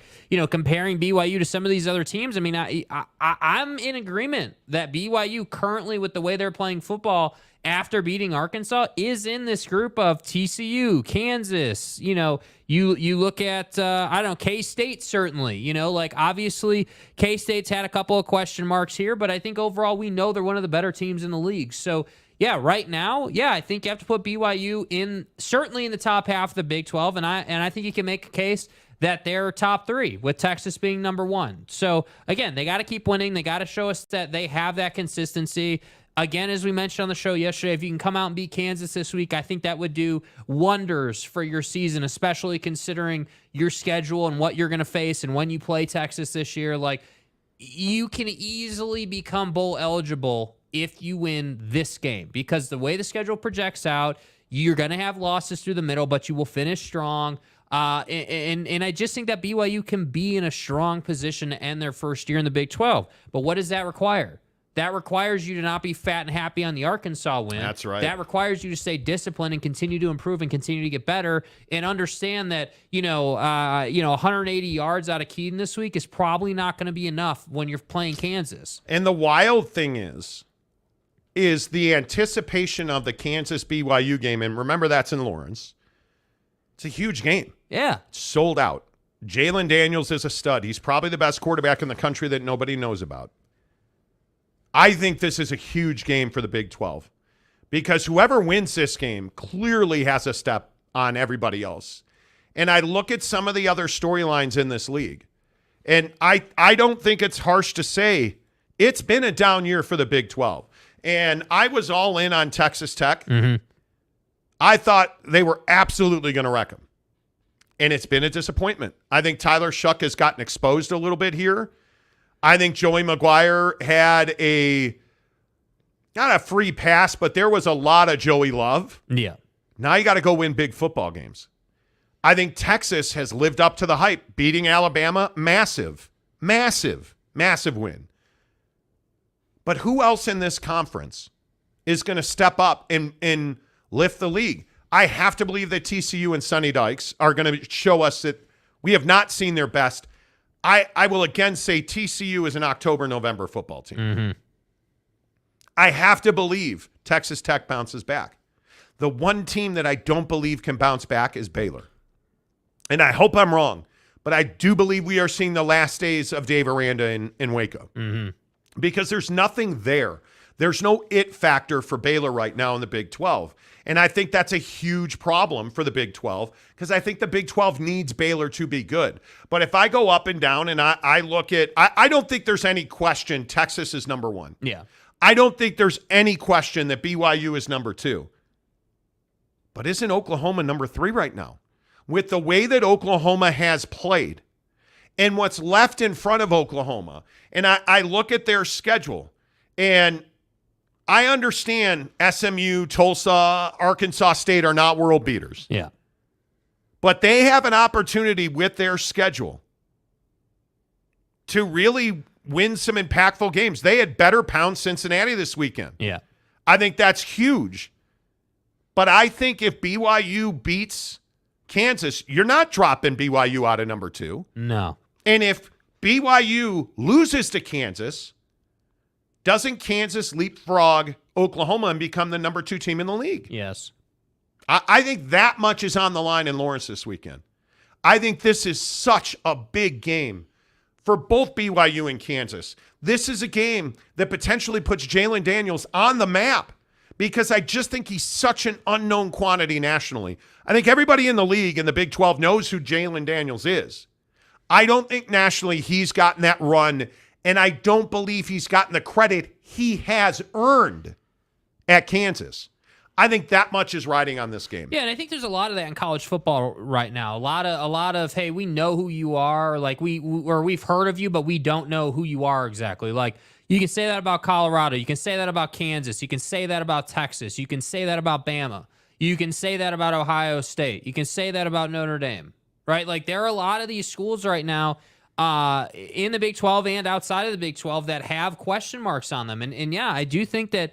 Again, right now, BYU is in a great spot right now because we're not talking about them being 0-3 heading to Kansas. We're not talking about that. We're talking about them being 3-0, having breathing room to lose a game here, but knowing, hey, if we can win this game and if we play well and we do what we need to do and we're 4-0 and we've proven we can beat Big 12 teams, like, that's a huge deal. Like, all the people last year, like, I didn't forget, like, and I hope you guys haven't forgotten all the things that people said about Kalani last year. Like, hey, is Kalani on the hot seat? When's he going to fire this dude? When's he going to fire that dude? Like, what are we doing with the defense? Like, you know, is it time for Roderick to get out of here on the offense? Like, what are we doing? All those criticisms and complaints. And yet, what has Kalani done? Well, Kalani's just done what Kalani does, which is come into the league and overachieve. And I'm not saying he's going to win the league. I'm not saying they're going 10-0 or some kind of special season. But, dude, if they find a way to, like, 7 wins, let's say, dude, that is way overachieving expectations. And if you do more than that, I mean, I just don't know how you complain about this program. But right now, yeah, they are the second best team in the league. And, yeah, it is Texas and everybody else. And, yeah, Oklahoma's having a nice start to the year. But can Oklahoma be 5-0 heading to Texas? Because that's what you're going to need to be if you want to compete for the league. Because I just don't think Texas is going to lose in conference play this year. Yep. Mike Smith says BYU is doing well this year because they're doing interviews on the Monty Show. Facts. Yeah, dude, it's karma. Hey, man, we ask everybody to come on the show, and I know we're the show that roasts people and, you know, throws people under the bus. 2 hacks and on everything. YouTube. Yeah, dude, we're the hacks on YouTube, and, you know, still waiting for, you know, to get some interviews out of, you know, that school up on the hill here in Salt Lake. Still waiting for them to provide us some people. No. But, you know, we can get BYU. You know, we're working on some coaches in the Big 12 potentially next week. Like, we got some things cooking, so we'll see. Yep. But yeah, hey, Isaac Rex, best tight end in the Big 12. Guest on the Monty Show. Just saying. You know. Just saying. Mike Smith, don't worry, guys. My West Virginia Mountaineers will lead the way. Wait, forgot. We still got Neil Brown. Lowers head in defeat. Good old Neil, right? Let's see. Rainey says Baylor is cooked. Well, look at the schedule this week, you guys. Look how much movement's going to happen in the Big 12 this week. Oklahoma is going to roll Cincy. I think TCU's going to beat SMU. Mm-hmm. I'm really leaning BYU at Kansas. I mean, obviously we'll have locks on these games Friday. Look at Texas Tech at West Virginia. How big is this game? Is there anybody here who's completely confident Tyler Shuck goes on the road and wins a game? Yeah, they should beat West Virginia. And how healthy is Tyler Shuck, by the way? Because I think that's a huge question. Yeah. I mean, this is not UCF who rolled out Timmy McClain. Now, granted, it was the Julia Child School of Bread Baking, otherwise known as Villanova, that they played. But, I mean, Timmy McClain looked pretty good for UCF, dude. Right? So, we'll see. Oklahoma State at Iowa State, Gundy. I know we got torched in the comments yesterday talking about Mike Gundy, his viability at Oklahoma State. But I think, you know, again, I think Baylor, as far as the Big 12 is concerned right now, Baylor's that one program that I feel like is in probably the worst spot in the league. West Virginia, I don't feel like had a ton of expectations coming into the season. You know, you just need to play this season. I just don't think that there's a ton of heat in the West Virginia program right now. But like Baylor had expectations. Neil's out after the year. I don't see how he's not. Well, right? I guess I don't know, dude. Yeah, sure. Look at the coaches in this league on the hot seat, you guys. And please feel free in the comments section. I honestly think Brett Venables has probably saved himself. His seat is not hot at all. I look at Joey McGuire's not on the hot seat, but the disappointment is massive in Lubbock. Yeah. He's not getting fired. Mike Gundy is on the hot seat. I don't think there's any doubt. Yeah. Dana Holgerson at Houston, how is he not? Certainly. Right? You look at Dave Aranda at Baylor. How is he not? Like, I don't know. We're going to see significant turnover in this league. And I think like K-State, if Will Howard can't play this week, because I don't know how many people saw that out of nowhere. Will Howard showed up on the injury report. Uh-oh. If Will Howard doesn't play for K-State this week, tell me you're not worried about UCF. Because, again, I want to see Timmy McClain do it in a big game against a non-culinary institution. I want to see UCF at K-State on FS1 this weekend's massive. That is a huge game, and it's in Manhattan. So that's not a gimme. It's not a gimme at all. Texas at Baylor, I think, can Baylor put up a fight against Texas? No.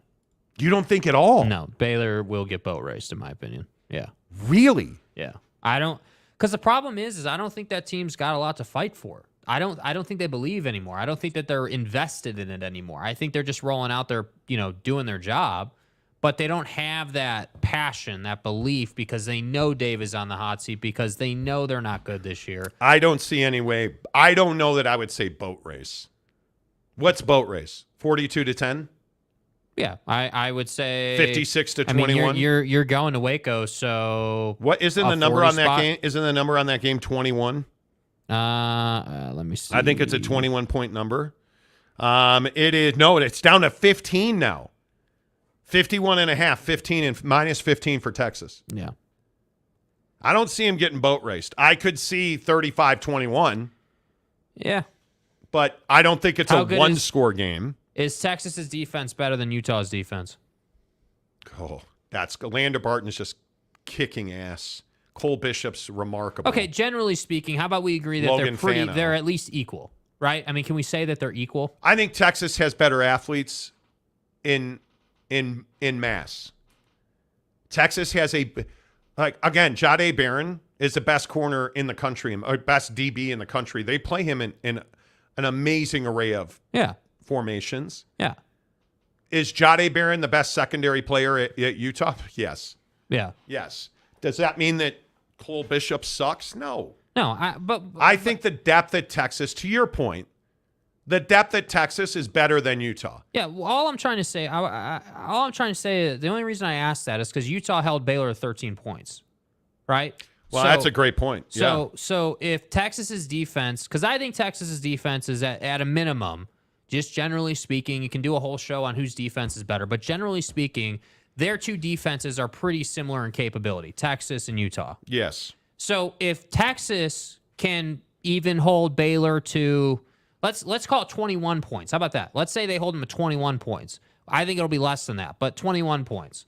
Texas is going to run away with this game. This is going to be a 10-point win, no problem. I certainly think it's a 10-point win. But I would also remind you that teams fall out of bed and score 21 points in college football. I mean, Texas gave up, 24 to Alabama with Jalen Milroe at quarterback.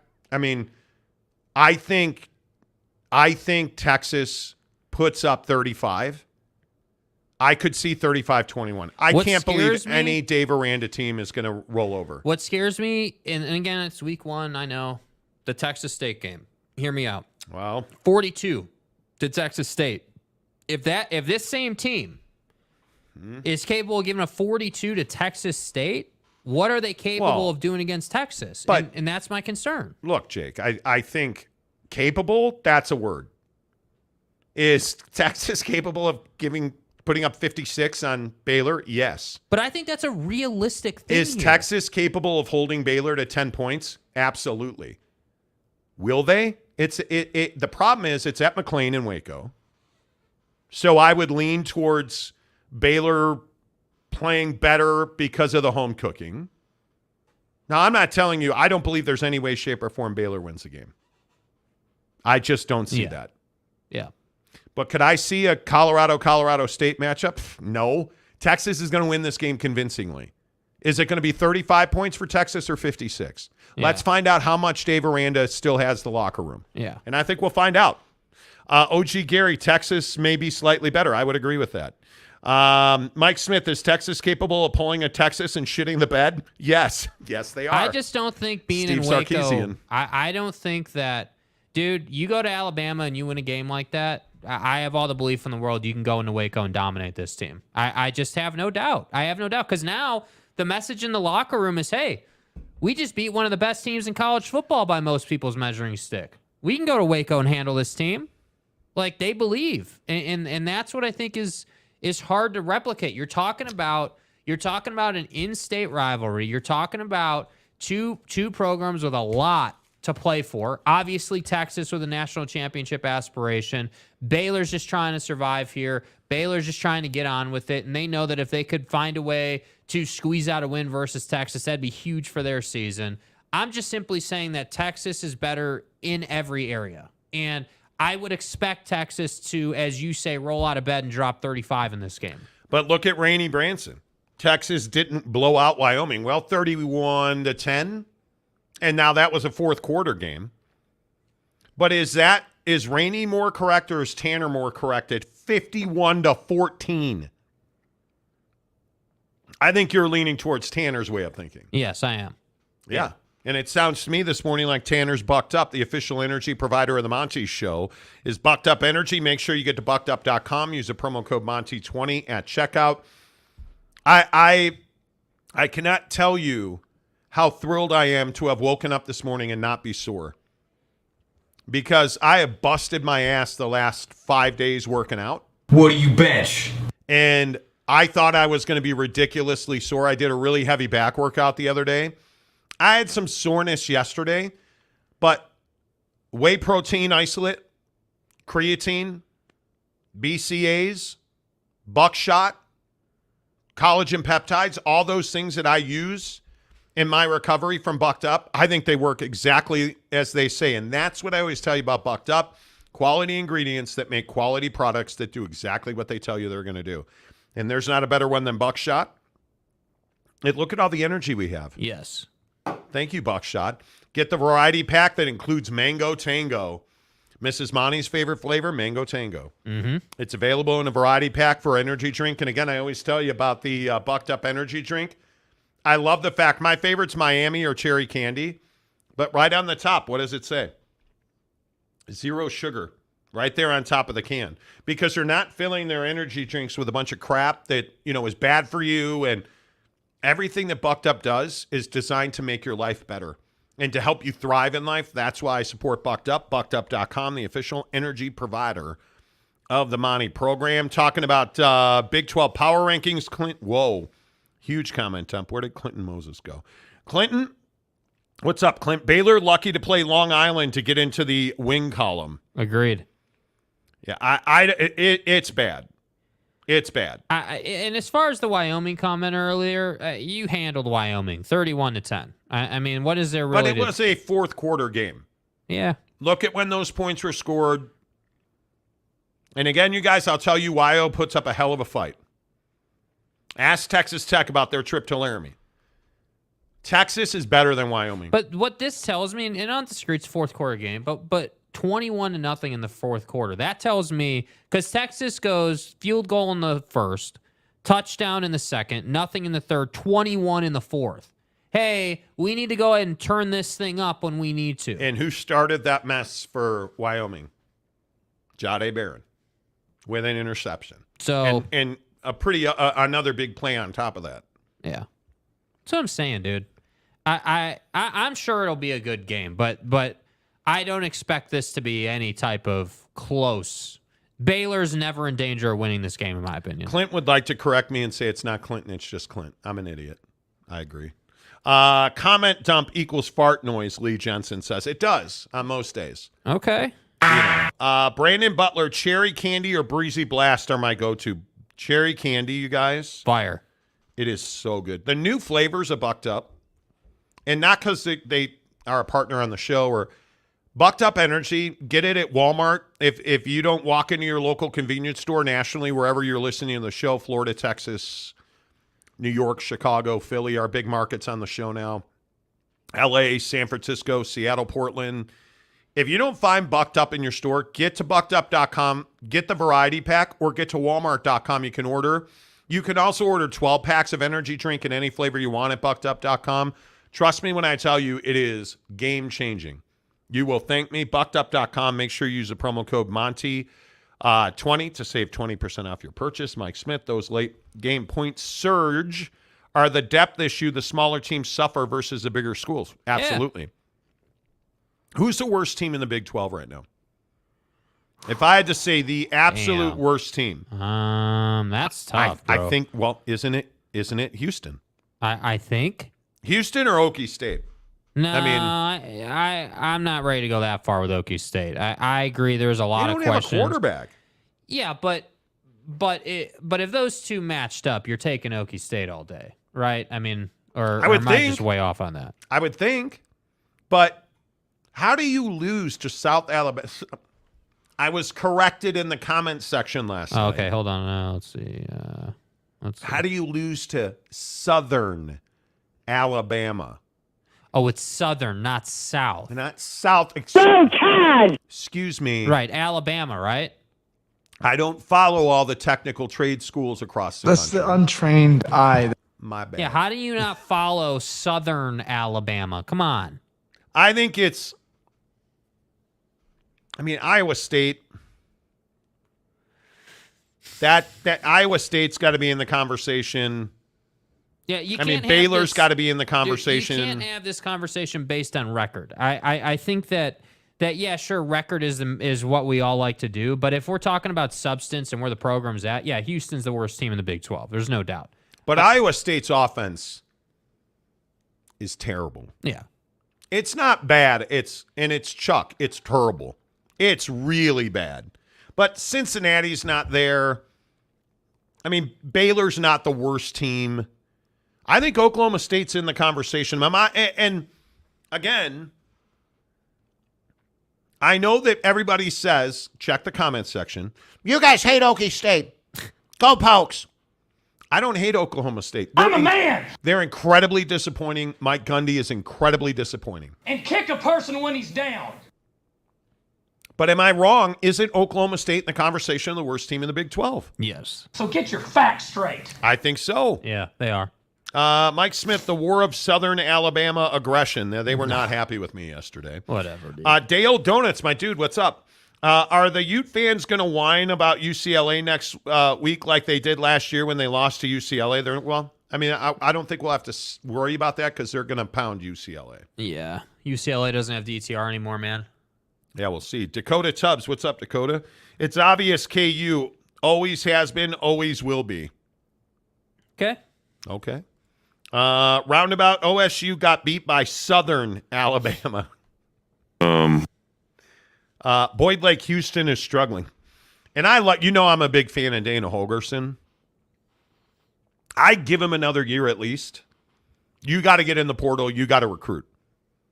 And you got to bring up the dudes that you have. Yeah. And I look like an idiot just because that's like family traits and, my DNA makes me look like that. But am I the only one that has been completely wrong about Donovan Smith? What do you mean? He just has not been good. Yeah. At all. Like his completion percentage, he's just not an accurate passer. He is not. I don't think he trusts what he's looking at. And I think Donovan Smith should be better. And you're going to go as how many times will we say it? You're going to go as far as your quarterback, Tyler Shuck. Yeah. Donovan Smith is not part of the solution there. And I don't know. All right, a couple more of your comments before we move on here. Ennie says if Rising plays, yes, Utah wins, but they don't. But if they don't, I like UCLA's chances. I don't see how UCLA. I don't see how they score enough points with the way that they have played. I don't see how UCLA can possibly believe they're ready to face Utah. I don't. And I understand that you scored 59 on, I believe it was Air Conditioner Renovation University. North Carolina Central. Oh, my bad. North Carolina Central, 59 points. Yeah. Is that game preparing you to play Utah? At Utah. Come to Elevation, get physically beaten down by what I think is a top 5 defense in the country. I'm for real. After playing Coastal Carolina, who took you to the wire, San Diego State, and North Carolina Central. I'm taking Utah, and I'm taking them by 10 points. And the line's much closer than that. It's 4.5 to Utah, 52.5 on the over. Right. I'm taking Utah to cover 10 there. Yeah, I think the Nate Johnson running aspect is definitely still uncharted water for this offense. I don't think we know just how good he can be until we see him against, like, obviously he performed well against Florida, couple of reps against Baylor. He did. But I think that this game is where I'm like, okay, if he's going to continue to run for touchdowns, if they continue to get into that 25, 35-yard line area of their opponent's end and he breaks the defense for a touchdown, that's just easy offense for Utah to score. And I'm not saying he's better than Cam Rising at all. He is a superior runner to Cam Rising. There's no question. And the only question for me is how long is it going to take him to get to a place where his passing game and understanding the offense matches the running game? Because he's only a freshman, and that's what I think is both the downside and also really exciting if you're Utah. I don't know why Ute fans are so down on Nate. I've tried to figure it out. I really hope that Utah fans support him. I have to believe Cam plays. But I think Nate Johnson's your future. Yeah. I truly do. Call Me Clint says, Beavs fans know bad football. ASU at home lost 29-0. Dilly. 29-0. Dilly. To Fresno State. Yeah, that's rough, dude. Oof. Bill G., how are you, my guy? Okie State is terrible. Supporters are split about what to do with Gundy, who is not on the hot seat yet. Huge buyout is an issue. It is an issue. And again, let me be clear about the mullet. Mm-hmm. I don't think he will be fired. Right. I think there will be a ton of talk about firing him. Next year, that's when that'll be talked about. This season, he could not win another game, and I don't think he'll be fired. But at some point, how do you not have a quarterback? Like, I don't know. And I agree with what you said yesterday. Why are you not just running your kid out there? Just do it. Like, just get it done with. Like, what is the hesitation? If you're going to lose playing daddy ball. Yeah. Because this team's not fun to watch. It's not compelling. It's not interesting. And frankly, it's frustrating. And at least then if you suck with your kid at the helm, you can say, well, yeah, I took my kid out, dude. I made the sacrifice. Daddy ball's over. We're going to try something different.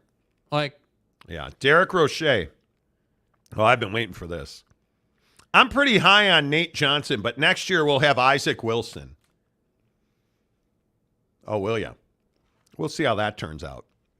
Buddy is all the hype in this town right now. Huge hype in this town. And by the way, he's working NIL pretty hard too. And he's making bread. Coming up in 10 minutes, we've got to get to Dame talk. Yes. Wait, I thought you said we were talking the NBA.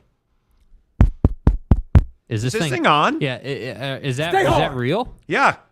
Are you guys ready? Is James here? Stay hard. We're talking NBA. Like the National Basketball Alliance. Yeah. Alliance. Was it? That was a joke. It's been so long. We haven't talked NBA in like years, it feels like. Yeah, you know that Jerry World's not in Tarrant County, right? You guys. Tanner Plummer, what's the latest on Cam's injury? There is no latest, and there's not going to be. Yeah, because Utah doesn't talk about injuries. Yes, they should not. Nate Johnson, in my opinion, is a better quarterback than Milroe at Alabama. Well, he's shown the ability to throw the ball better. That is for certain. Bill G, USA is located in Mobile, Alabama. Greenbow, Alabama. Does anybody know where that's from? Boyd Lake, Utah fans are used to pro-Utah media. If you give straight, honest sports, that sounds like Utah hate to them. Truth. Mm-hmm. Good Lord. Mike Smith, Gundy will probably be better. Gundy will probably be pretty much forced to use the portal. Has to. Yeah. Has to. Joseph Harper, what's up, Joseph? You are at 12. Oklahoma State losing to dude. Please forgive me. It's Southern Alabama. Thank That you. directional school in Alabama. Yeah. I remember when that was slander. You're just a directional school. What do you know? You're a directional school in the truck stop conference. Oklahoma State losing to Southern Alabama is like if the Chiefs lose to the Bears Sunday. Why do you say hurtful things? Why would you do that, dude? Why do you say hurtful things? I just don't get it. Mike Smith, I'm sorry I ruined your Black Panther party. Do you know where that's from? No. Forrest Gump. Okay. My name's Forrest Gump. Sorry I ruined your Black Panther party. Such a good movie. Such a good movie. Football 50-10 of the hour, every hour on the Monty Show. Presented by our good friends at Prize Picks, the official fantasy partner of the Monty program. Prize Picks. Play daily fantasy at Prize Picks. Just download the app. There's a link in the description below. Hook it up. Use the promo code Monty to get 100% deposit matching right now on Prize Picks. Can we talk about fighting at football games? Yeah. I'm really curious what you guys think of this. Did you hear about this New England Patriots fan who got into a game-long shouting match with a Dolphins fan? Right. This 52-year-old Patriots fan decided talking wasn't enough. He went over to the Miami Dolphins fan, who punched him in the face twice. The fan who was punched in the face fell and hit his head and never regained consciousness. He died at Gillette Stadium. Here's the thing I don't understand about this. Yeah. Number one, why are you punching somebody in the face in public? Or really anywhere. I'm not saying to take somebody behind closed doors and punch them in the face. But, you know. But why are you throwing hands at a football game? I've never understood this. You want to F-bomb somebody, I think you're dumb, and okay, fine. But I've gotten yelled at a golf course before in L.A. last weekend when Jake almost killed somebody with a 3-wood. No comment. But do you really think I'm going to go up to somebody and punch him in the face? Let alone at Gillette Stadium or at any football game? And why? I don't understand this. The film that comes out every year, probably 12 times a year, of huge brawls at sporting events. Like, I just don't get it. What are you hoping to accomplish? And how much money have you set aside for bail? And then what if you kill somebody, you're going to jail? Because this guy who punched this Patriots fan in the face and killed him is looking at manslaughter, and he is on tape. Yeah. Is there any circumstance other than self-defense where you would punch a guy in the face? No, I mean, I just don't understand why we feel the need to do this at football games, and it's it's frustrating to me that we take football so far in this country. Like, I love football, like, it's great, okay, awesome, but really, we're taking it this far where we're getting into fights at football games? I mean, this is the old Dodger Stadium thing, right? People are dying in the parking lot at Dodger Stadium. Like, what are we doing, man? Like, I will never be able to understand why it gets this far with fans. And I think that fans just don't have any perspective. And whether it's racist bombs in the NBA or, NFL or whatever, like, it gets tiring. And yeah, dude, I do think he should face discipline for this. You're on tape doing something you shouldn't have been doing. It is what it is. He's going to argue self-defense by most people's accounts. I get that. You killed a dude. And it's not the courtroom where that'll be vetted out. It's when you're laying alone at night in bed and you're thinking about that dude being dead because you were pissed he said something about the Dolphins. Yeah. Ridiculous. Hey, did you guys notice that Tom Brady's not the owner of the Las Vegas Raiders? What? You remember this story? Tom Brady bought a minority stake, a small share, in the Las Vegas Raiders. And everybody was like, well, hot damn, Tom Brady's becoming an NFL owner. Great for the league. Until it's never been formalized or finalized by the NFL. Not approved. Not even begun the process of approving it. And people are trying to figure out why that is. The obvious inference is, well, you can't play in the NFL if you own a team. and you're not going to play for the Raiders, you certainly can't play for another franchise if you own the team. Yeah. I don't think Tom Brady's coming back. I truly do not.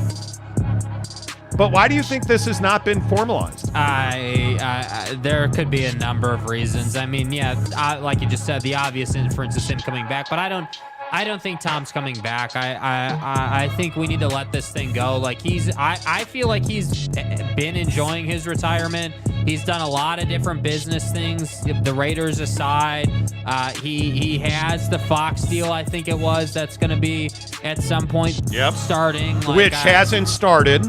Which also hasn't started. Like, I don't know. Tom's in control of what he wants to do. The NFL, I don't know why they wouldn't approve this.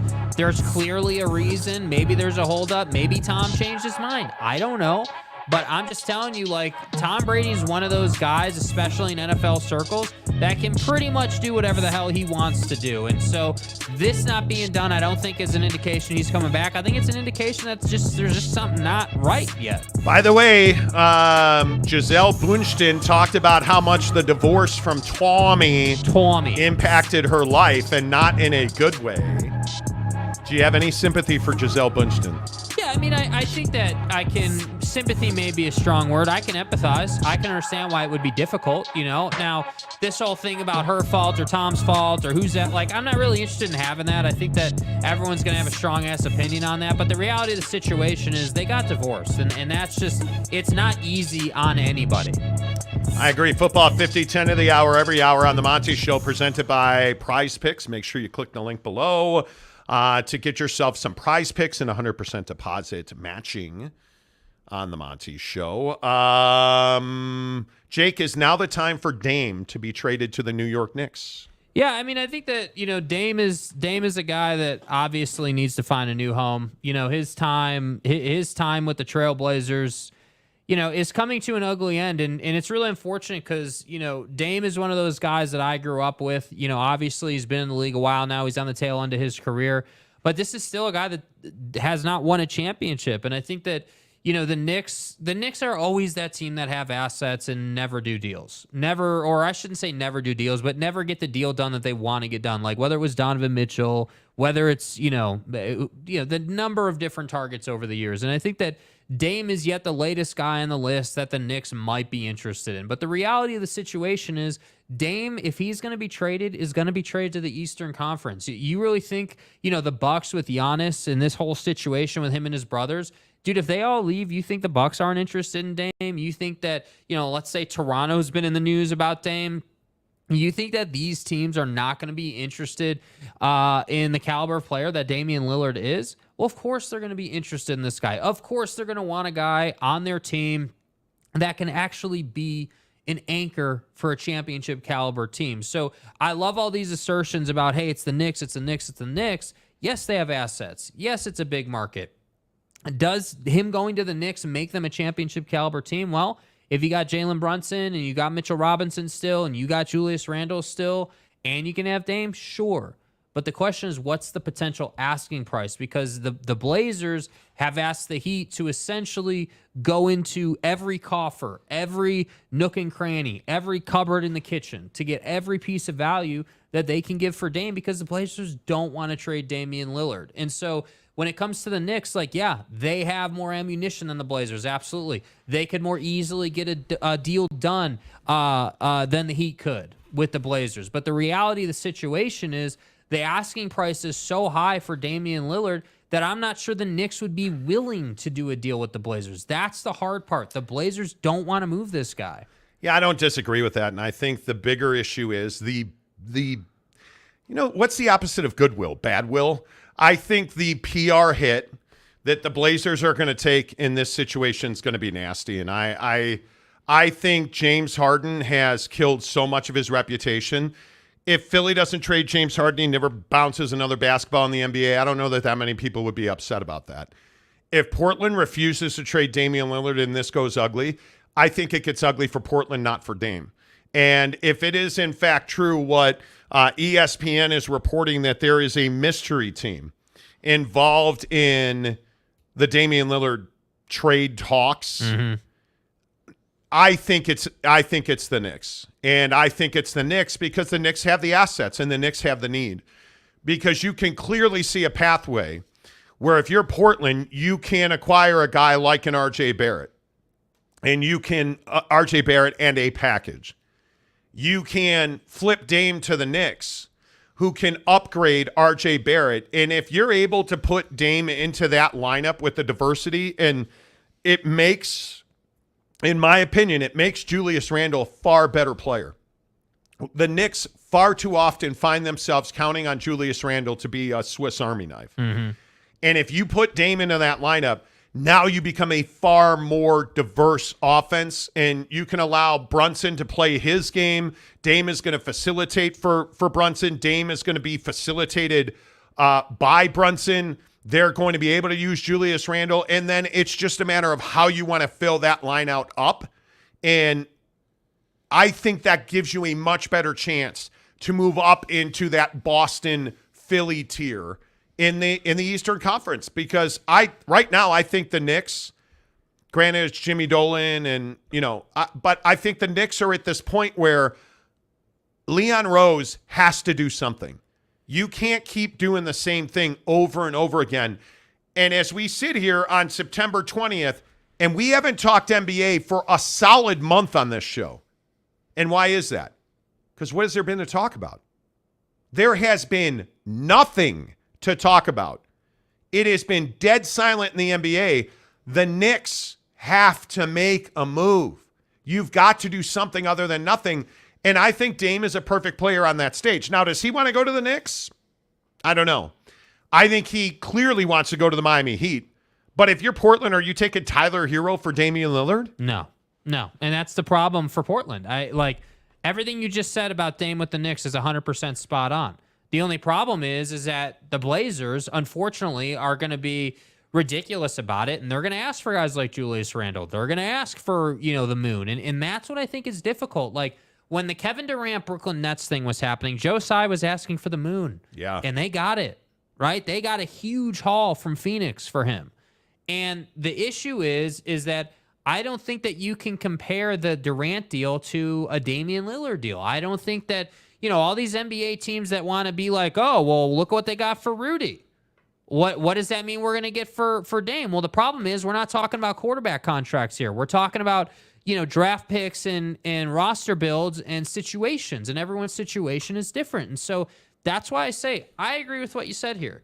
This is going to come down on Portland, not Damian Lillard. Damian Lillard has been nicely asking to be traded, both privately and publicly, in my opinion, for like 2 to 3 seasons now. It's been a conversation that's ongoing, and ultimately, Dame is going to have to be, kind of an asshole about it. This is why guys sit out. This is why dudes are like, yeah, I'm not going to play for you.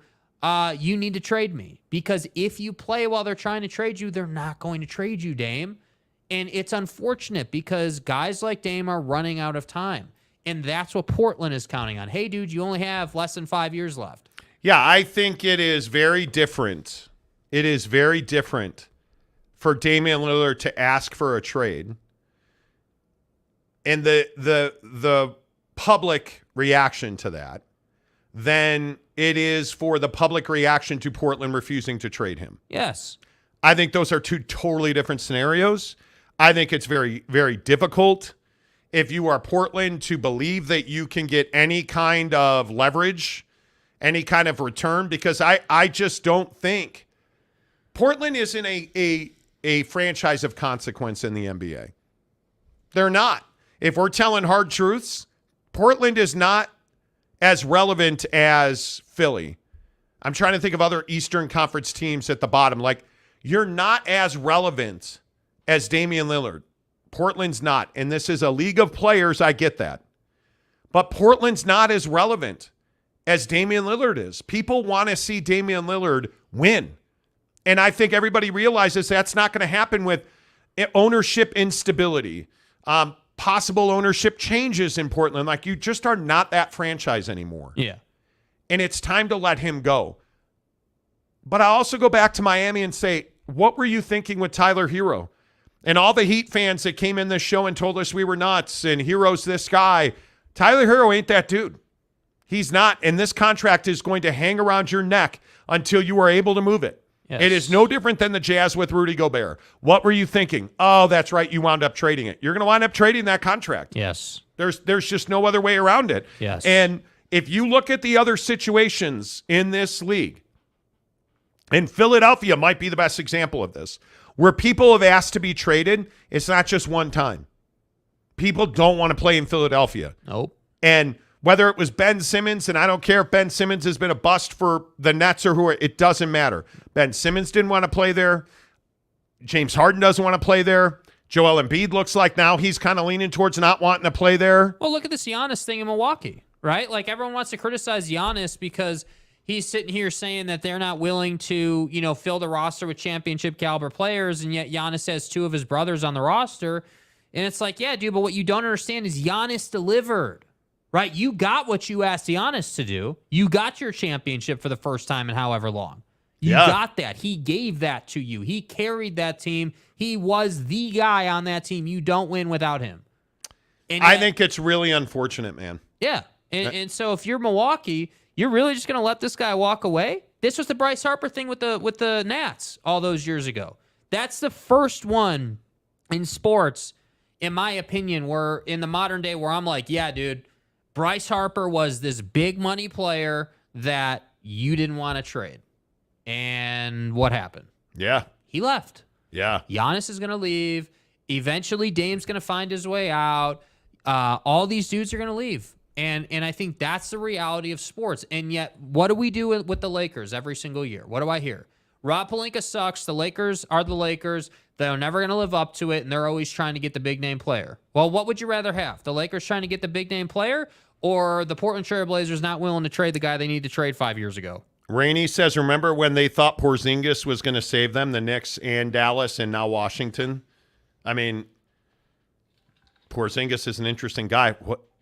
And I just asked, what is Kyrie doing in Dallas? Oh, man, don't get me started on that. Mike Smith, Salty has been around. Yeah, we're salty drunk when we're talking NBA. Yeah, dude. Come on now. K. Nurin, maybe it's the Jazz. No, it's not. No, it's not the Jazz. It's not the wrong timeline. That's what I'm saying. Rainey says Jeremy Lin's not walking through that door anytime soon. Right. Clint says Brandon Roy years of hope are long gone, my friend. But God. That's a great point, isn't Brandon it? Roy and his knee. Dude, he was the Jesus Christ of Blazers basketball for a cup of coffee because of his knee. Yeah. And so then Dame comes in and is this incredible player, and you didn't take advantage of Dame's prime. That's not Dame's fault. That's your fault. And now you want to penalize him for that. Yeah, I'm just really interested to see how all this plays out. Very interested to see how all this plays out. But I think there are a lot of problem spots in the league right now. And I think we are just at the beginning of – I don't know what is happening in the NBA. And maybe you guys think I'm crazy. I don't know. I feel like the NBA is in a transition period. And the haves are pulling away from the have-nots. I look at the bottom half of this league. Detroit, San Antonio, again, we've battled hard over Victor Wembanyama on this show. Yeah. Victor Wembanyama is not a savior for San Antonio. Victor's the way. And he is not, I think it's 3 years minimum before he's raising the bar in San Antonio. I look at Houston. Houston spent a ton of money this year. Is Houston going to be a playoff team this year? Maybe. Hey, you already lost a guy. But is that a championship caliber team? I don't think so. What's going on in Charlotte? Charlotte's a mess, dude. You have a brand new owner, but you have a roster full of misfits. You have this superstar in LaMelo Ball, but what do you have around him? Anybody see, real quick on LaMelo Ball, anybody see that LeVar is back selling products? I did. Anyone see? So it started with the shoes, right? He rolls out new loafers or whatever that kind of look like the Yeezy loafers or whatever. But he put out a video yesterday of LiAngelo doing pull-ups in his backyard. He said, hey, we've got a pull-up bar, a dip bar, and a push-up bar, and I can have my boy build you these bars for $18.50. I'm sorry. I thought you said $1,800 for push-up and pull-up bars. Yeah, LeVar is still LeVaring, man. LeVar is still LeVaring. LeVar is still LeVaring. I don't think there's any doubt about that. There's not. But I look at the league, and I think that there is a clear separation, especially in the West. I mean, I think Denver, I don't know how long Denver can stay on top. That's a lot of basketball, right? But what's going on with John Memphis? Sacramento. I don't believe in Sacramento. I don't know how Phoenix is going to look. I think that's a huge experiment. Like, I don't know that there's a dynasty currently brewing in the NBA. Because I don't see it in the West. I certainly don't see it. I think Boston continues to be one of the biggest disappointments in the NBA. Yeah. I think Milwaukee, I agree with you. The Giannis thing is very awkward. Philadelphia is awkward. I don't think that Cavs roster makes it. I don't see the great team anymore in the NBA. And I'm maybe I'll be proven wrong, and it'll bear out that, hey, maybe Boston does break out. Maybe Golden State still is that guy. I look at the NBA right now, and I don't see it. And I think this league has never been more about individual players than it has been right now today. Seriously. I don't.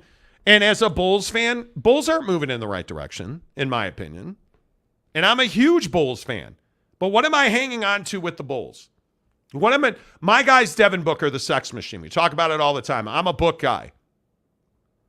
Would I hate the Suns if he left the Suns? No, but I'd be more of a fan of the Lakers because I'm a Devin Booker guy. This league is about players now. And as much as I love the NBA, I don't know that that's a good thing for the NBA. Right. I truly don't know if that's a good thing. Shout Warriors is coming to everyone.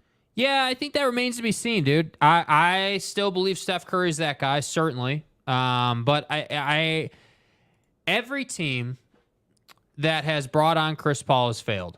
And I don't understand why Golden State thinks they're going to be any different. The reality of the situation is Chris Paul is conniving his way into the starting five. He's going to get hurt midway through the season. He's going to come back with 20 games left before the playoffs, and then he's going to get hurt in the first round of the playoffs, and then they're going to be the same team they've been the last 8-9 years in the playoffs. And I don't know how to break it to you. This team is not about Steph, Clay, and Dre. You know who this team's about? This team's about Moses and Jonathan, Kuminga and Moody. This team needs the next. Yes, they do. Because they are rapidly aging. Klay Thompson looks great in the summer workouts. This is as well as he has said this himself, this is as well as I've felt and shot in a number of years. But I think Steph is a young player. But is Draymond Green the same guy anymore? And he just got paid. Chris Paul's not that guy. What is Andrew Wiggins after what was essentially a lost year last year? Yeah. I think the Warriors are very good for the NBA when they're good. I don't even know that are they one of the top two teams in the Pacific Division? I think the Sacramento Kings, I think Phoenix, the Lakers. I think Phoenix is the only true great team right now. And I think that still remains to be seen just how great they're going to be. Because I've always said, dude, you put three scorers in one starting five. That's a challenge. You have to figure out how to balance, how you have to, how everybody can get their reps. Like, you have to work that out. I think Gabe Vincent and Jackson Hayes on the Lakers makes them a very different team. Oh, and Christian Wood, too. Yeah, we'll see. I want to be a Christian Wood fan. I'm not. I want to be. I'm not. I want to see Austin Reeves. Can he take that FIBA performance and turn it into an NBA performance? Can D'Angelo Russell be anything other than an enigma? Because they need him. They need him. D'Lo, Reeves, LeBron, Vanderbilt's contract is very tradable and team-friendly. And how many games does Anthony Davis play?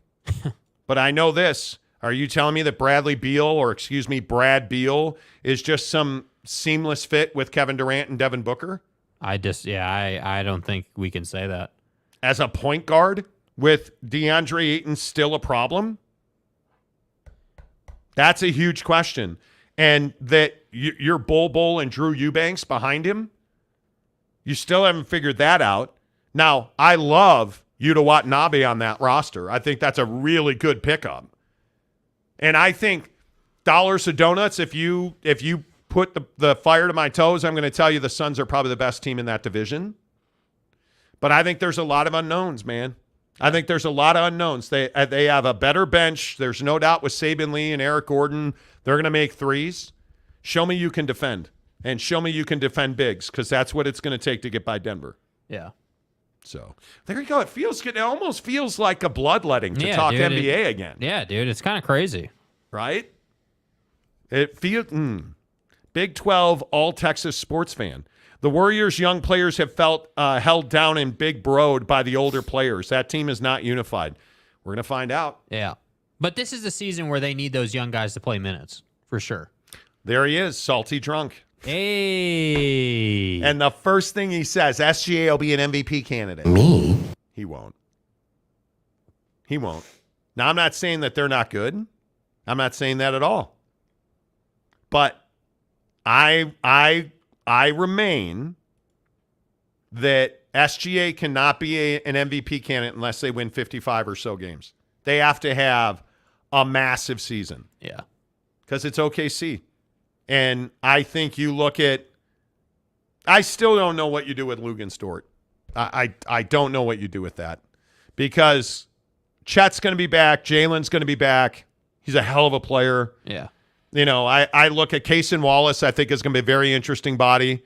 But SGA, Giddey, Dort, Williams, and Holmgren, Jalen Williams with an L and Jalen Williams with a Y, they have tremendous depth. They're young and they're fast. We'll see if they can win. They've got to win 50, 55 games this year. Yeah. Totally That's what it comes down to, because I don't think they're better. I think Minnesota is the best team in that division this year.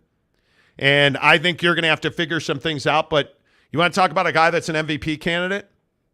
Tell me Ant's not going to be an MVP candidate. Yeah, he is. Because people like him. People like him. Oh, because he's a good dude. Yeah. Personable, humble. How long is Rudy Gobert and Cat on the same roster? I would be shocked if it made it this season. I think we'll see our 2-3 trades coming up here in the next 10 days. I think you're going to get some movement. But I think we'll see. Yeah, the league needs to wake up a little bit here. I think Minnesota could be the best team in that division.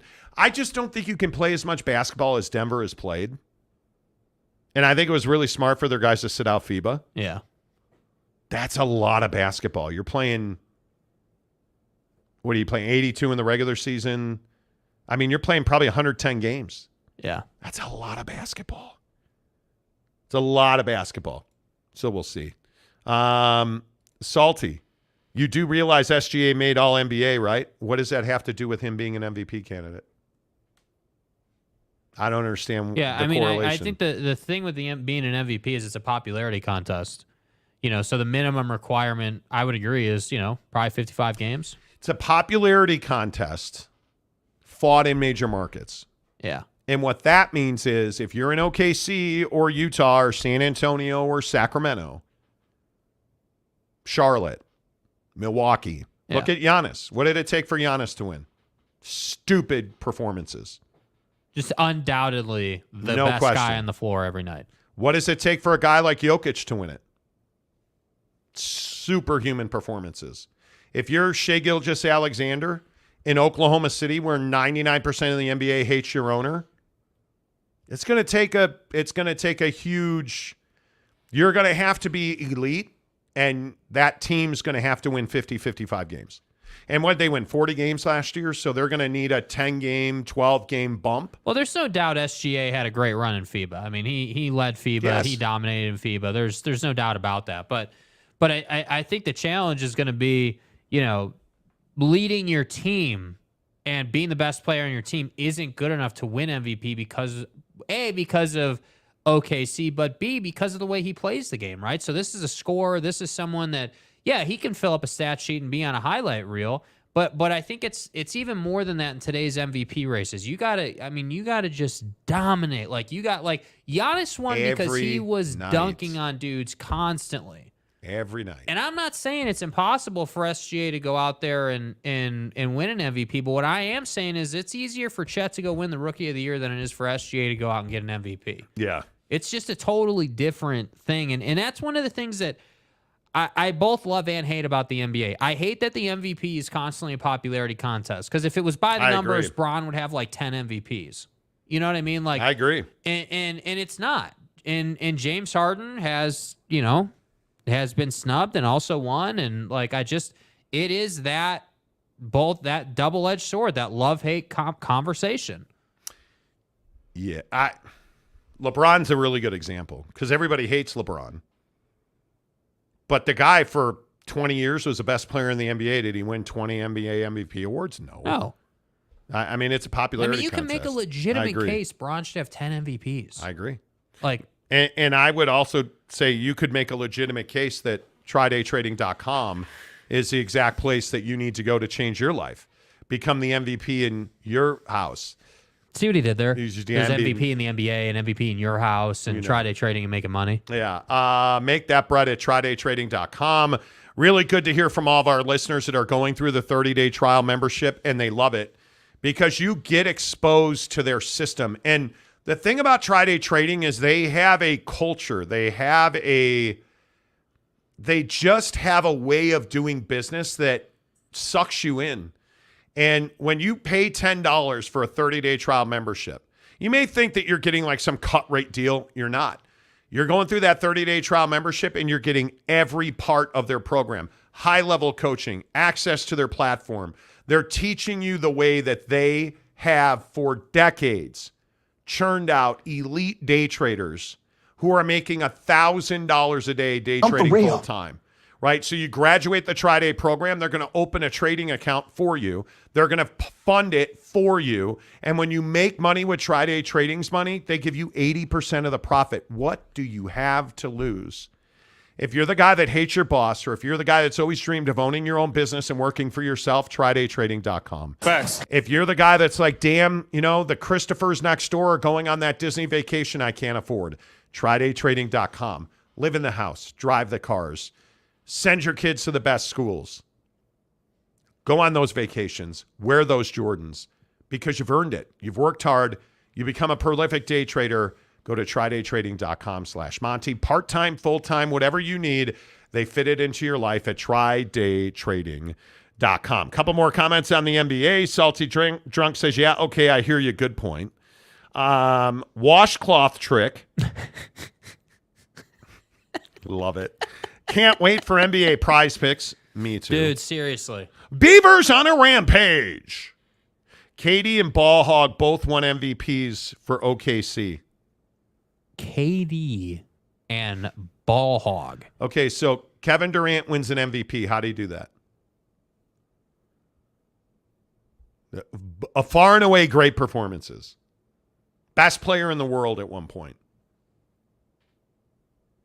Maybe it's that time for SGA. Maybe it is. But those OKC teams were actually very good. Yeah. Let's not. Dude, you went to the NBA Finals in OKC. Come on. But what did you have? Harden, Westbrook, and KD. Let's not forget that. You've had big stars there. Big stars there. So it's not I'm not even saying it's impossible. You can't win 40 games and win an MVP. Yeah. SGA's got to have a 10, 12 game bump where he's the reason. And he is one of the best players in the NBA, and he's a great story, and Chet, and he's got to be the straw that stirs the OKC drink. And they got to win 50, 55 games to do it, period. OKC will see a few more national games, you think? I would think, yeah. If they win more games. Yeah. And if Chet stays healthy and SGA's healthy and Josh Giddey, and those guys are playing a lot of basketball. Don't forget that. I don't mean to keep hammering that nail. You play FIBAs, you play Olympics, you make the NBA playoffs, it's 82 games at a minimum. And let's say you play 10 games, and then let's say you go to FIBA. Remember what that is. It's basketball 365. Because these guys take a couple of weeks off here and there, but they're in summer runs. They're practicing with the USA men's team. They're going through the playoffs. Yeah. Now, okay, so FIBA ended a week ago. You're getting ready for training camp now. Do you think you're sitting on your ass? You're not. You're in the Drew, or you're in, like You're hooping. you're playing a lot of basketball. And that's what I worry about. When you play FIBA, you're committing to essentially a 3-year cycle. Yeah. And the hardest part is, if you're a guy on SGA's level, you're not LeBron James who can say, yeah, I'm going to play next summer. And then when the NBA season ends, you're like, okay, yeah, time to go to camp. You're having to go to the summit every year. It's just a lot of hoop, man. That's what I worry about with guys. That's why I was very happy to see like Jamal Murray not playing in the Olympics or not playing in FIBA. I thought was really important. I was very happy Devin Booker didn't play in FIBA. Yeah. Like, those guys need legs. They need a break. Pied Piper, what's up? I would love to see them try relegation promotion in sports in the U.S. Get rid of complacency and tanking. Well, I think that's interesting. Stephen Smith for $10. What would happen if Washington State or Oregon State get relegated if they had a bad season and have to be in the Mountain West instead of the Pac-12? You're in the Mountain West instead of the Pac-12. If you're getting relegated in this system that Ross Dellinger is reporting on, you're not a good team. You're not a good football team. You don't deserve to be there. That's why I still think even if the system got pushed through, you're not going to have the auto bid. Yep. Adler Harris gives us $20. Thanks, Adler. Appreciate that. I think, listen, this relegation thing is real. I think for the Pac-12 and the Mountain West, it might be the innovation that you need to remain a P5 conference. Yeah. And it might be a gimmick. Okay, cool, but it works. It works. And I think it could be very meaningful. Very meaningful for the Pac-12. I don't have any doubt about that. I think it is. I think it's actually a stroke of brilliance. Robert Sanders says, love the relegation aspect. Yeah, me too. I'm here for it. K. Nurin, Jazz win 50-55. I think that's pushing it. I just don't love the roster. I don't, and the lack of roster movement. Like Walker Kessler's a good example of a guy that needed to go play FIBA. Mm-hmm. But he didn't get a lot of run. There's still this awkwardness with Jordan Clarkson. I mean, you're basically saying Sexton, Clarkson, Markkanen, Collins, and Walker Kessler. John Collins was your big offseason addition. Now, I also love what they did in the draft. I think Taylor Hendricks is going to be awesome. Yep. And I think all of us expect a lot from Ochai Agbaji. But Talon Horton-Tucker? I mean, no. How soon do we get Keontae George in full bloom? Because I think that kid's going to be a stud. I don't think it's going to take but 20 games, maybe.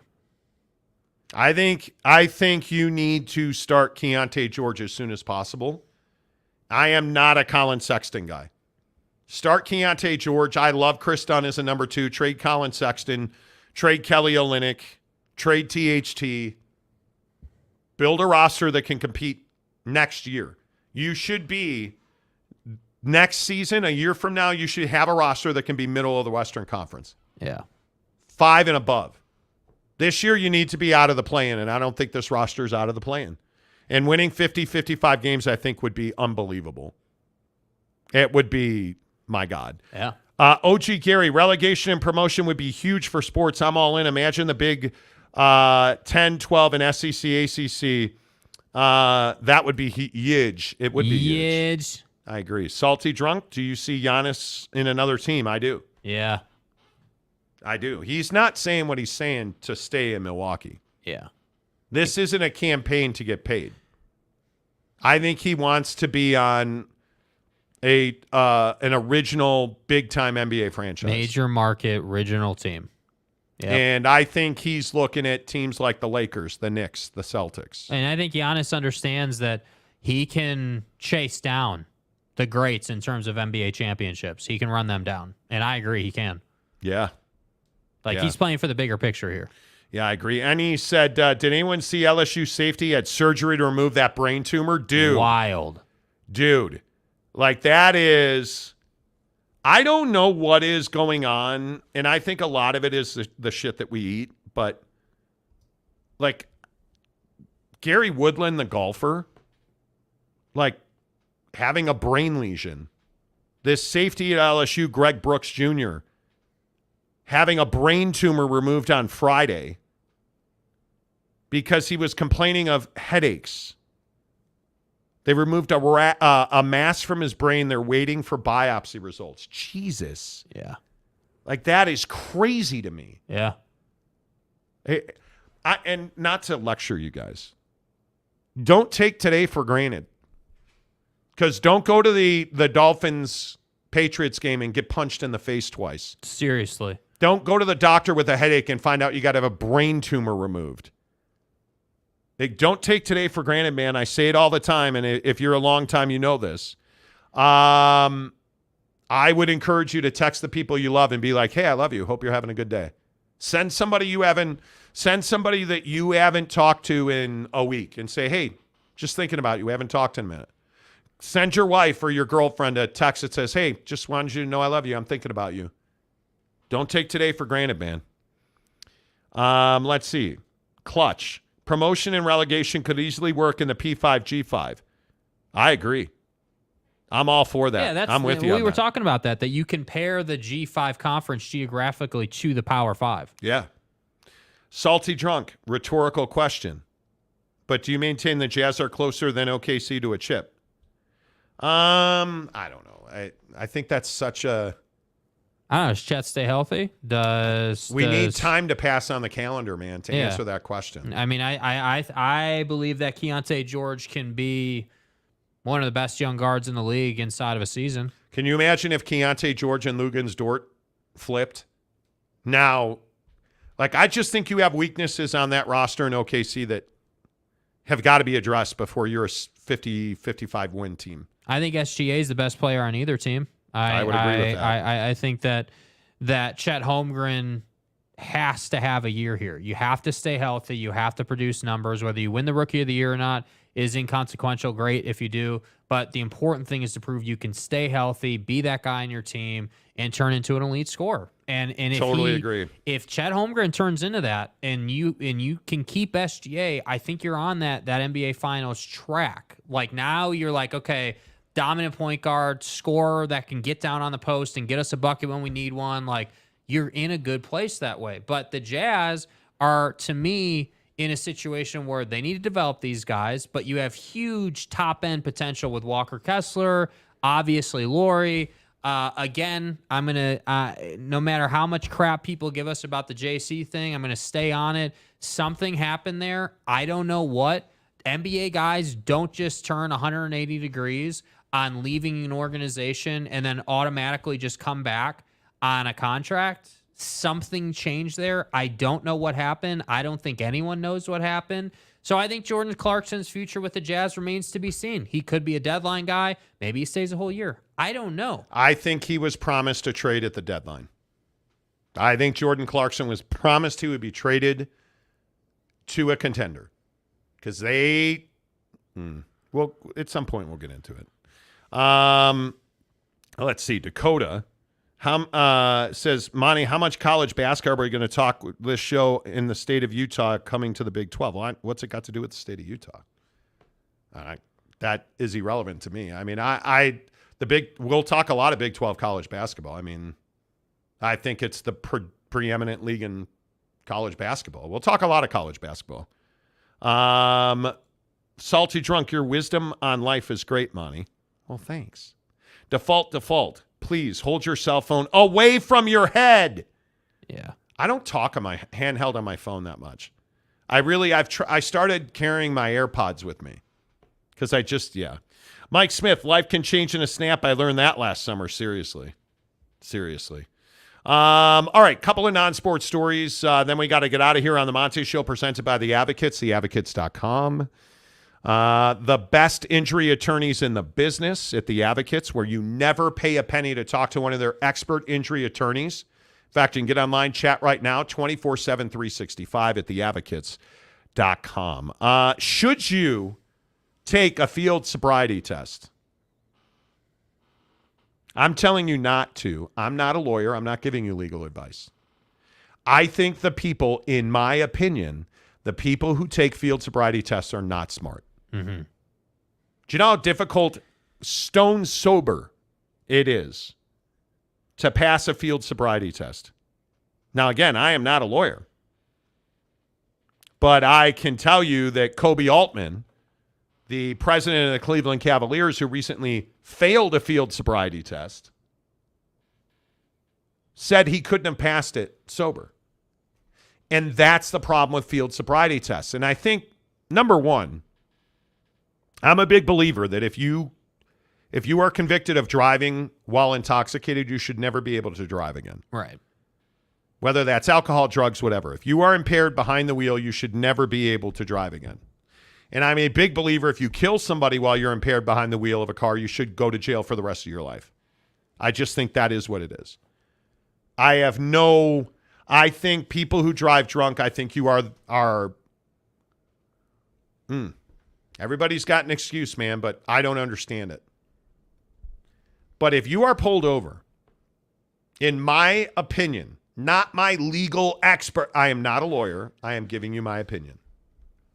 I think you are foolish if you ever submit to a field sobriety test because, A, the law does not require that. And we've talked about this on the show in the past. Right. I'm a big believer in understanding what your rights are. I'm a big believer in it. I don't think that in general you should be the guy that's like, oh, hey, officer, how are you?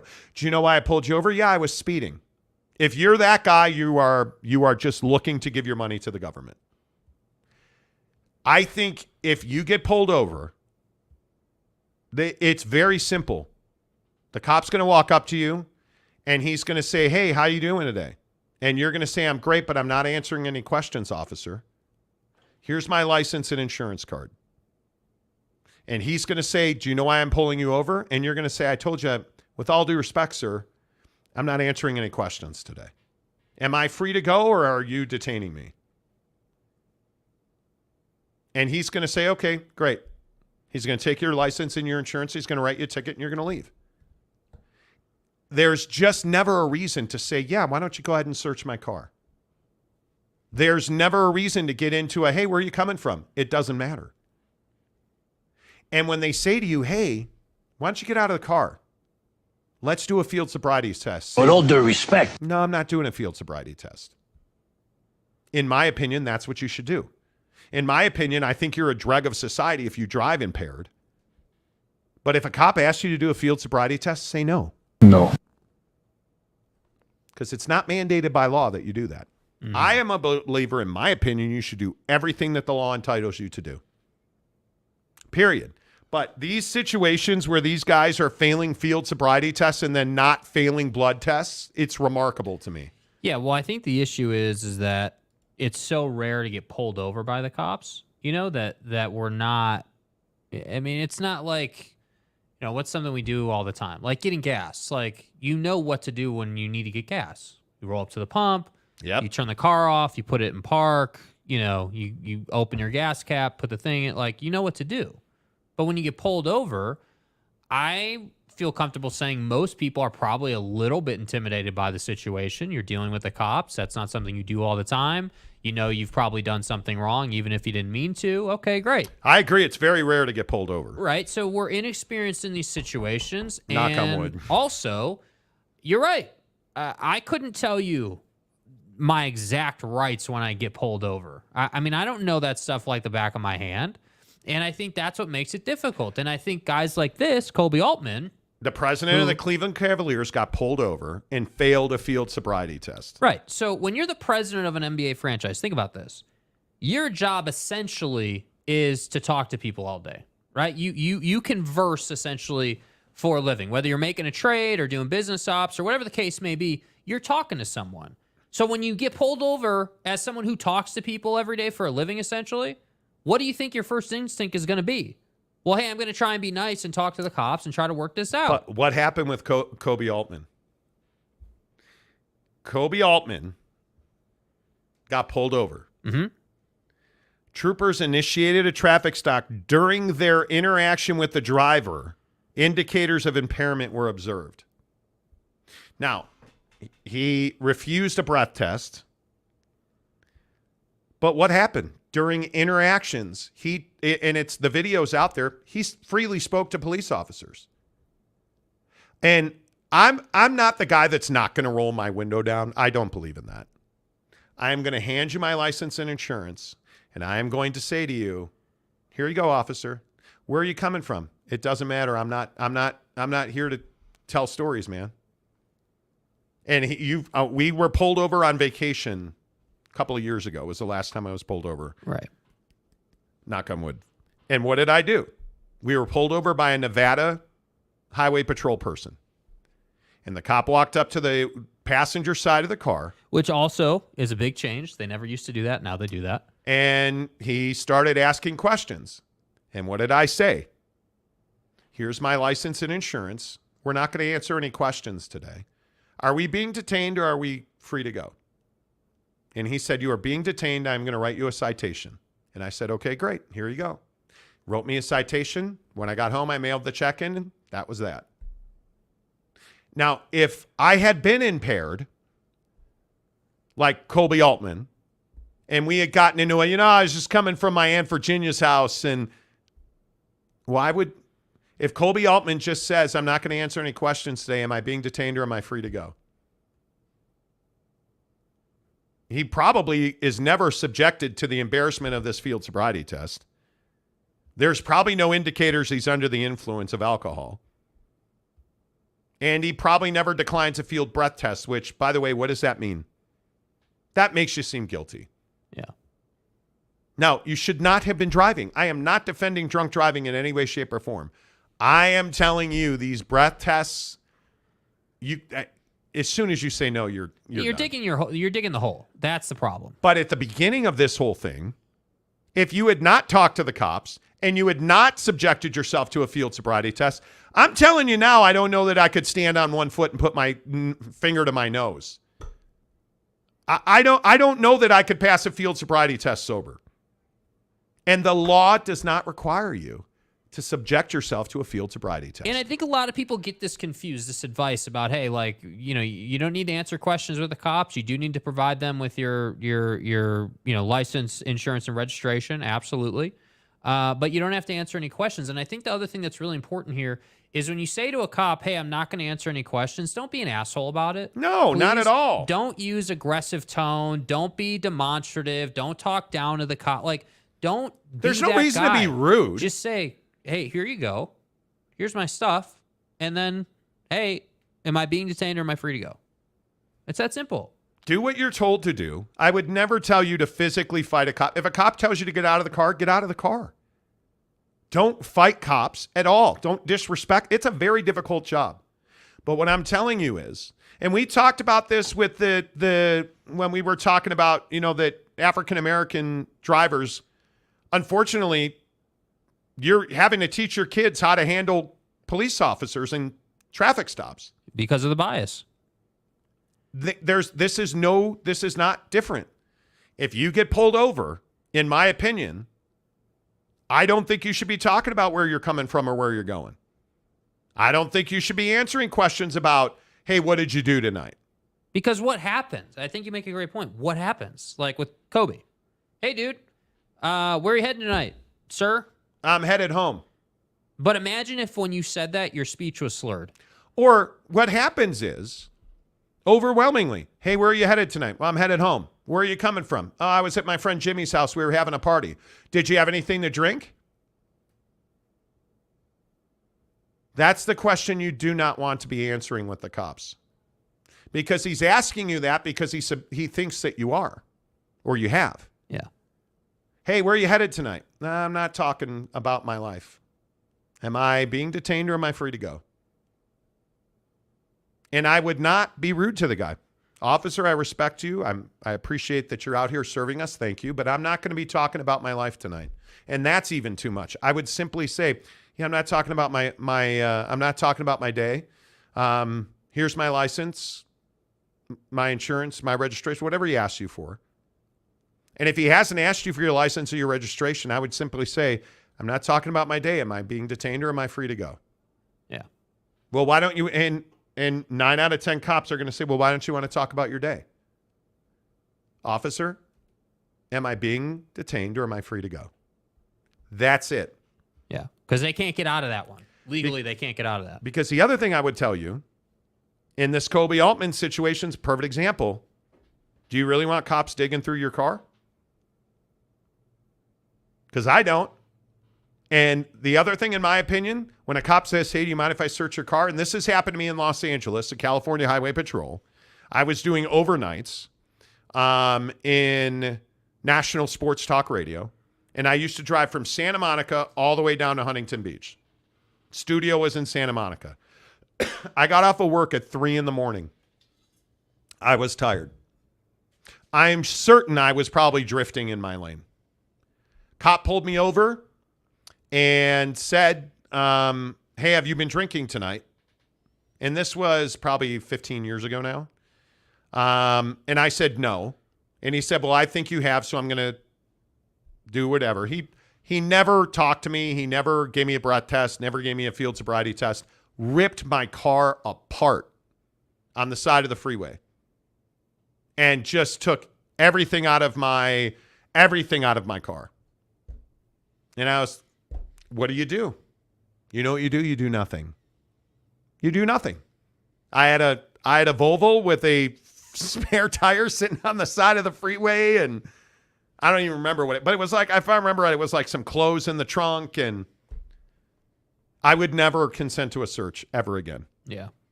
Yeah. And they're always going to say, we're going to bring a drug dog. Okay, do what you got to do. That's what you think you need to do. Go for it. But I'm not going to consent for you to search my car. Because this Kobe Altman thing's going to cost him money. Yeah, absolutely. It could potentially cost him his job. The Cleveland Cavaliers said we hold our team members to a high standard of conduct and expect leaders at every level of the organization to represent the Cavs with integrity, professionalism, and accountability. Yeah. Kobe Altman's 41 years old. You think this dude's going to pay some price for this? He is. Yeah. He's never getting away from it. All right, let's get your thoughts on this. What do you guys think? Let's see. Gumby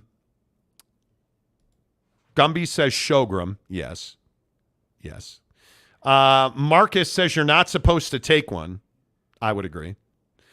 Salty Drunk says, great to talk a little NBA, guys. Much appreciated. Dude, trust us when we say it's much appreciated, too. I love talking about it, man. Gumby says no field sobriety test, free ride to jail. But they can arrest you. There's a misconception here. Is it a law that you have to take a field sobriety test? It's not. So if you say, I'm not going to take that test, it's not like refusing a breath test or a blood test. They cannot arrest you for that. Now, are they going to go further if you refuse to take a field sobriety test? They are. It's all subjective. It's all opinion. It's all what the cop says he observes. I would not take a field sobriety test. Marcus Emmert, they are subjective. They are. Mm-hmm. Mad love to spinal G off. What happened to spinal G off? Spinal. Oh, you mean for Ohtani's elbow surgery? Yeah. Did you guys see? Back is broken. Did you see Shohei Ohtani? You might have noticed it on the ticker this morning. Oh, what a loser! Shohei Ohtani had repaired. So his ulnar collateral ligament, it's the ligament in your elbow that allows you to throw a baseball, basically. He was supposedly going to have Tommy John surgery. Right. He did not. He had repair surgery. They reinforced it. When I say they reinforced it, did you happen to notice who did that surgery? Who the fuck is that guy? The LA Dodgers surgeon. Oh. Man, what a coincidence. The Dodgers team physician. Wow. Head team physician, Dr. Neil Elatrosh, who, by the way, also was the guy that did Aaron Rodgers' Achilles. Just so happens he did Shohei Ohtani's elbow, and where does everybody think Ohtani's going to play next year? Lawyers. Ain't ducking, no smoke. Mike Smith, never take a field sobriety test. Almost all lawyers will tell you that. All plead the fifth and do not answer questions. You ask for a breathalyzer test. Mike Smith says field sobriety tests can be interpreted differently by different cops. All subjective. Gumby says, wait, Monty's not a lawyer? Not a lawyer. Nope. OG Gary, field sobriety tests are gotchas. They are. Salty, so outdated. We're in 2023, just a breath test and a blood test, surely. You would think. I'm a big believer that when your son is about to start driving, your son or daughter or your child, have them talk to a DUI attorney. I'm a big believer in it. I've had so many people that I know have been like, man, I wish I'd have told my kid this. Man, teach your kids about driving and not driving 10 and 2, bro. This is a 3-point turn. Here's how I'm talking about, hey, when you get pulled over, put your hands on the steering wheel. Hey, when you get pulled over and the cops ask to search your car, you say no. Teach your kids how to interact with law enforcement. Yeah. Talk to them. This is no different than, hey, son, we got to wear condoms. This is no different. It is life. I think I've hit it every time. It's life and death, man. Talk to your kids about this stuff.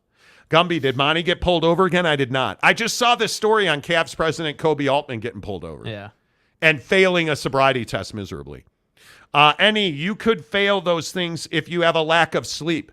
That's why some states want to take it away for breathalyzers. Yes. Yeah. Yes, I agree. All right, real quick, because then we do have to go. Would you date Kim Kardashian? Here we go. Kim K's back in the media circle.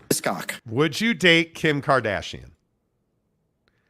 Kim, listen, she's had an interesting ride of boyfriends. Right. Since the Yeezy days ended. She freely admits now that Pete Davidson was just an effort to piss off Yee. Right. She's basically said, hey, that was a rebound, and I did it to piss off Yee. But she's rumored to be dating Odell Beckham Jr., he who lost a fight with a kicking net.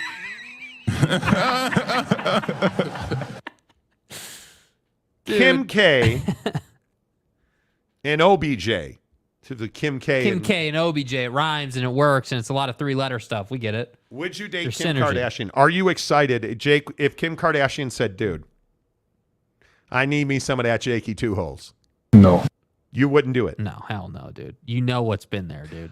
But this is my point. You know, if you're Odell who's been Beckham in there, Jr., bro. But if you're Odell Beckham Jr., you know Pete Davidson is shopped at that store. You got to get stroked. You know that Yee is shopped at that store. You know that Ray J and her made a whole tape while shopping at that store. A lot.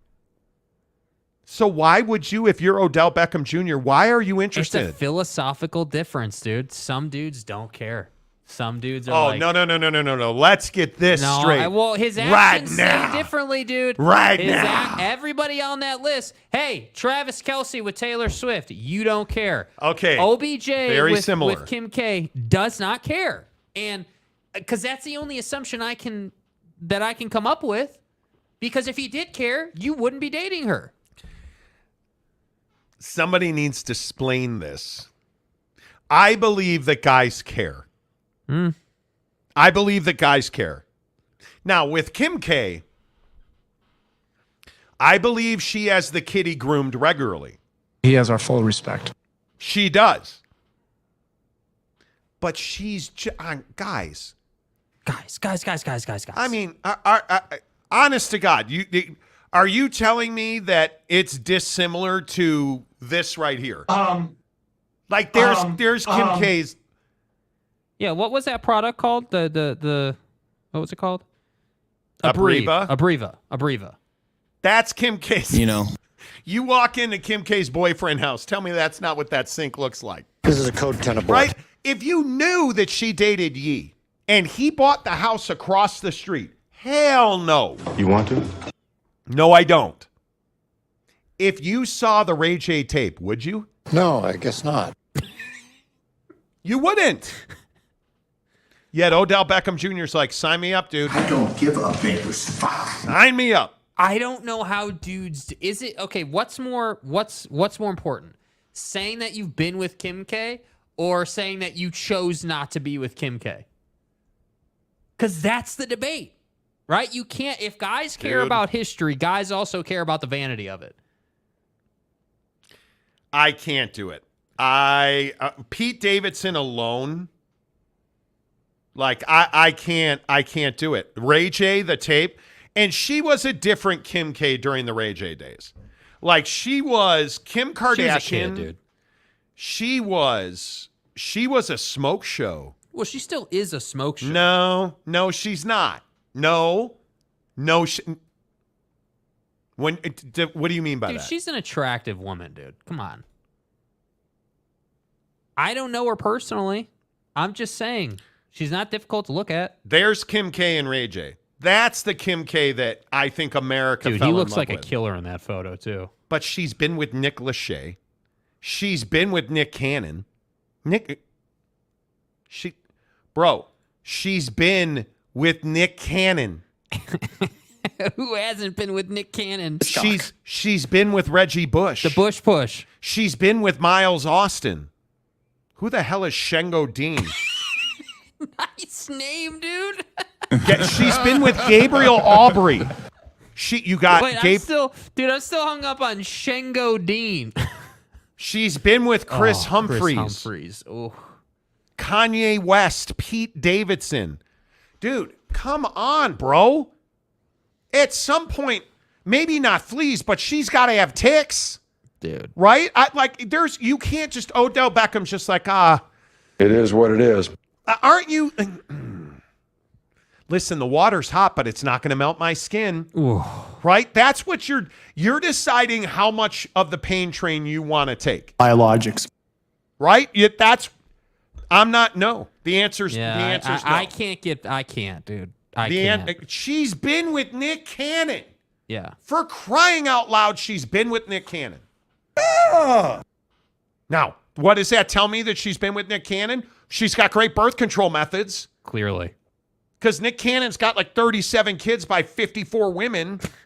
Those numbers might be inaccurate. But my point is, she's been with Nick Cannon. Yeah. And I'm not even shaming women. Dude, the double standard is amazing. Oh, bro, 31 different women? Wow. What a king. And guys are, you're a stud. Guys are judged differently. I totally get that. But I do think it matters. I want to be clear on this because I don't want this to be misconstrued. I'm not saying Kim K is a bad person. I'm not all. I'm not having the conversation from that standpoint. How different is that Kim K to this Kim K? No, but hear me out. It's very different. What I'm saying is that if you're OBJ or anybody on that type of level of celebrity, you have options, you have choices. And so what's incredible to me is that every guy, literally every person that's been with Kim K has had a bad experience, has ultimately flamed out in that relationship. Tyler, stop. T Swift is better than Kim. Bro. Here we go. Here comes the alien Taylor Swift reference. I can't even say it with a straight face. I'm telling you, and we've had this discussion at length on this show, I am not a T Swift fan. You think that Kim K's been with a roster Taylor of bros. Swift has a list, dog. Okay, Kim K's been with Nick Cannon. Taylor Swift has been with John Mayer and Harry Styles, who's run through chicks like it's a marathon. Yeah. Joe Jonas, Calvin Harris, Lucas Till. Yeah. Jake Gyllenhaal. Jarhead. Guy, no. No. A lot. No. And I admit Lucas Till was many years ago, but come on. Taylor Lautner? Come on, you guys. John Mayer, my God, who is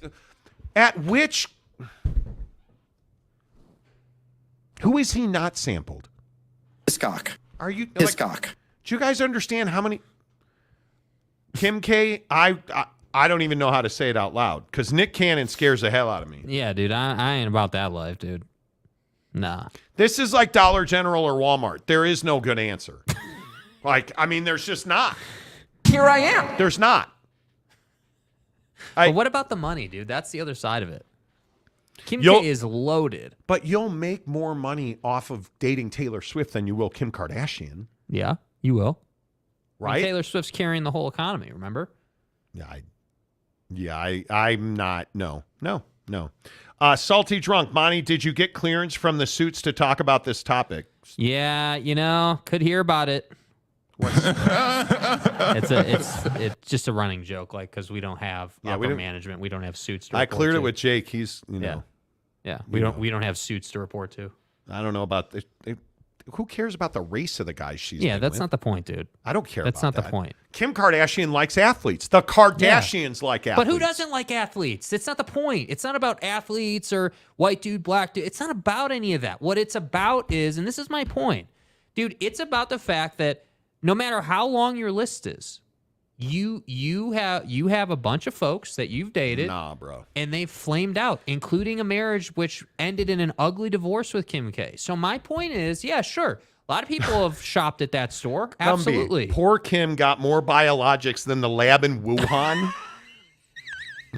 What the fuck? Like, who comes up with this stuff? Who comes up with this stuff? Human or non-human? Oh my God.